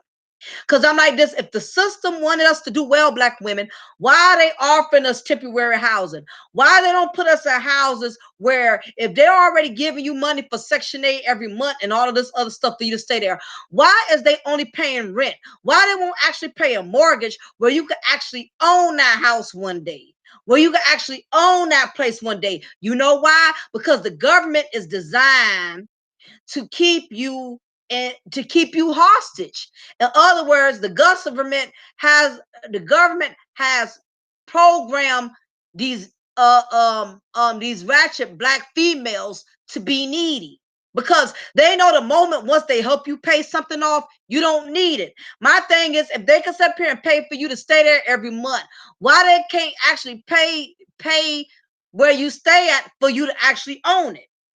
Because they don't want you to grow. And that's what it boils down to. All right, Donetta, I appreciate you. You hung out with me for a long time tonight. So I appreciate you. I thank you for hanging in there. And I appreciate your support. Yeah, but definitely, y'all, definitely this is something that we all have to think about. This is something we all have to keep into consideration. We have to look beyond the moment. We have to look at the future. We have to look at the things that we're receiving. Is it really going to be edifying for us? Is it really going to be helpful for us in the long run? A lot of us, we're not educated, and a lot of us, we don't want to be educated. We want to be blinded because as long as you don't know, the less you know, the less you got to take it, the less you have to be held accountable for. A lot of us want to be blinded. A lot of us don't want to know anything. A lot of us want to depend on the system. We're comfortable staying there. But the moment they pull a rug from up under your foot, you cannot get angry at no one but yourself because you allowed the system to crush you. You allowed the system to handicap you. To me, the system is like a wheelchair, like a person who is disabled, a person who is incapable of really being able to physically move around on their own, they have to use a wheelchair. And what that wheelchair does, it helps that crippled person get from one destination to the next. But what happens when you pull the wheelchair from underneath that person? That person loses all the sense of mobility to be able to do for themselves. That is how the system is designed. The system, welfare, food stamps, all of that stuff is designed as a wheelchair. It's only made to get you from point A to point B. But guess what? If there was to pull that system, if the government was to change the rules on you tomorrow, you're going to be handicapped. You're going to be literally handicapped. Like I said, that's like pulling the wheelchair. If you pulling the wheelchair from up under somebody who can't use their legs, you limit that person's mobility. And that is how the system is designed. The system is designed for Black women to limit our mobility. We'll never get as far as we could really go depending on the system. And that's just something we have to be very careful of. But I know I have definitely rambled on. I was supposed to actually wrap this up maybe like 20, 30 minutes ago, but I definitely, just some things came up at the last minute I felt like I needed to address. Absolutely. I definitely hope that everybody learns something from this content tonight. Again, as Black women, just keep in mind, if you're a decent Black woman, you're a Black woman, you're fighting to stand above the rest. You're working, you're taking care of yourself, you're taking care of your children, you're taking care of your husband, you're handling your business, you're trying to go to college to educate yourself, you're trying to make positive decisions in your life, you're trying to own you a home, you're not trying to live off the system, you're trying to make different better decisions to where you don't have to depend on the system. You're a woman uh trying to meet these requirements. Just realize that people are not going to always recognize your efforts. People are not going to always congratulate you or pat you on your back for what you do. Realize, as a good Black woman, everybody's not going to give you props. Everybody's not going to pat you on your back and say, you know what, you're one good Black woman, you finally did a good job. You did something different compared to what these other ratchet women been doing. Realize, ladies, Black women who are trying to make something for themselves, whatever things you do, do it to make you happy. Do it because it's something you want to do. Don't try to do things to impress the world. Don't try to do things to make people look at you different, because it's these ratchet black women out here that's going to always reflect on you, no matter how good of a black woman you are. Just be yourself, be content with the skin that you're in, and don't even try to fight proving that you're different. Long as you have self-love and you know your worth, that is all that matters, because it's not our fault. It's these other ratchet, low common denominator broads that are making intelligent, wise, and smart women look bad. We can't do nothing about that. If somebody wants to judge you because of you being a black woman, just accept it's a part of life. Everybody's not going to appreciate you for being different. Just continue to do you like you've been doing. For all of you guys, for all the brothers who was able to hang in here and hang out with me and chat with me. I hope and pray that I gave you a different perspective on how that there are decent black women out here. All of us are not supporting these ratchet black sisters. All of us are not happy that our black sisters are okay with having 8, 9 baby daddies, okay with living off the system, okay with taking advantage of brothers and trying to hurt you brothers and trying to make you life miserable. Because believe it or not, as black women, we see what y'all go through as black men with other black women. I've seen my husband have to go through a lot, with his ex wife, trying to make things complicated for him, and other black women in the business place. So believe me, as black women, we get it. We're not sympathizing with all these other black women. We're not up here cheering them on and rooting for them, saying, yeah, girl, get him, get him, get him, get him. We're not supporting it. All of us are not backing it up. So just keep in mind that some of us are different. And we know what's going on. All us as black women, we're not blind. We see the ratchet behavior, and a lot of us, we are fighting to stay above it. We're fighting to be different from it. So definitely just take this content to heart. Again, for anybody who's been here for the first time, make sure you subscribe if you like the content that you heard this evening. Make sure you subscribe. Make sure you hit the notification bell. I'm definitely working on a book. If you enjoyed tonight's content, you're definitely going to enjoy my book that I am working on. The content I did tonight, I do a lot of content similar to that. If you want to see any other content that I do, make sure you sub to my channel so you can check out all of my videos. That way you have a good idea of what type of content that I do. I'm basically I strive to share wisdom and knowledge and spiritual awareness. That's what I do here at on my channel. My channels is one of a kind. What you get here, you're not going to get anywhere else. I'm very transparent. I'm gonna keep it 100. I'm not going to defend sisters who I know who ain't right, who ain't legitimate. I'm only support my sisters who I know are genuinely trying to mean well. I support brothers as well, those who want to make a difference, or who definitely want to learn more about us. Like I said, this is a very non-biased channel. I don't defend uh nobody. I ride, I ride for my guys and I ride for my ladies. If I got to come hard on my guys, I'm gonna come hard on the ladies. I believe in balancing. This is a very non-biased channel. I don't like stereotyping. I don't like channels that want to talk about black women but never talk about the black men, or always want to talk about the black men and never want to talk about the black women. We cannot do that. How are we going to learn about each other if we just want to keep focusing on what one race needs to do and what one gender needs to do? That's not the way that it works. But anyway, it's definitely been pleasant. I appreciate all of the positive energy. I appreciate all the love, all the support.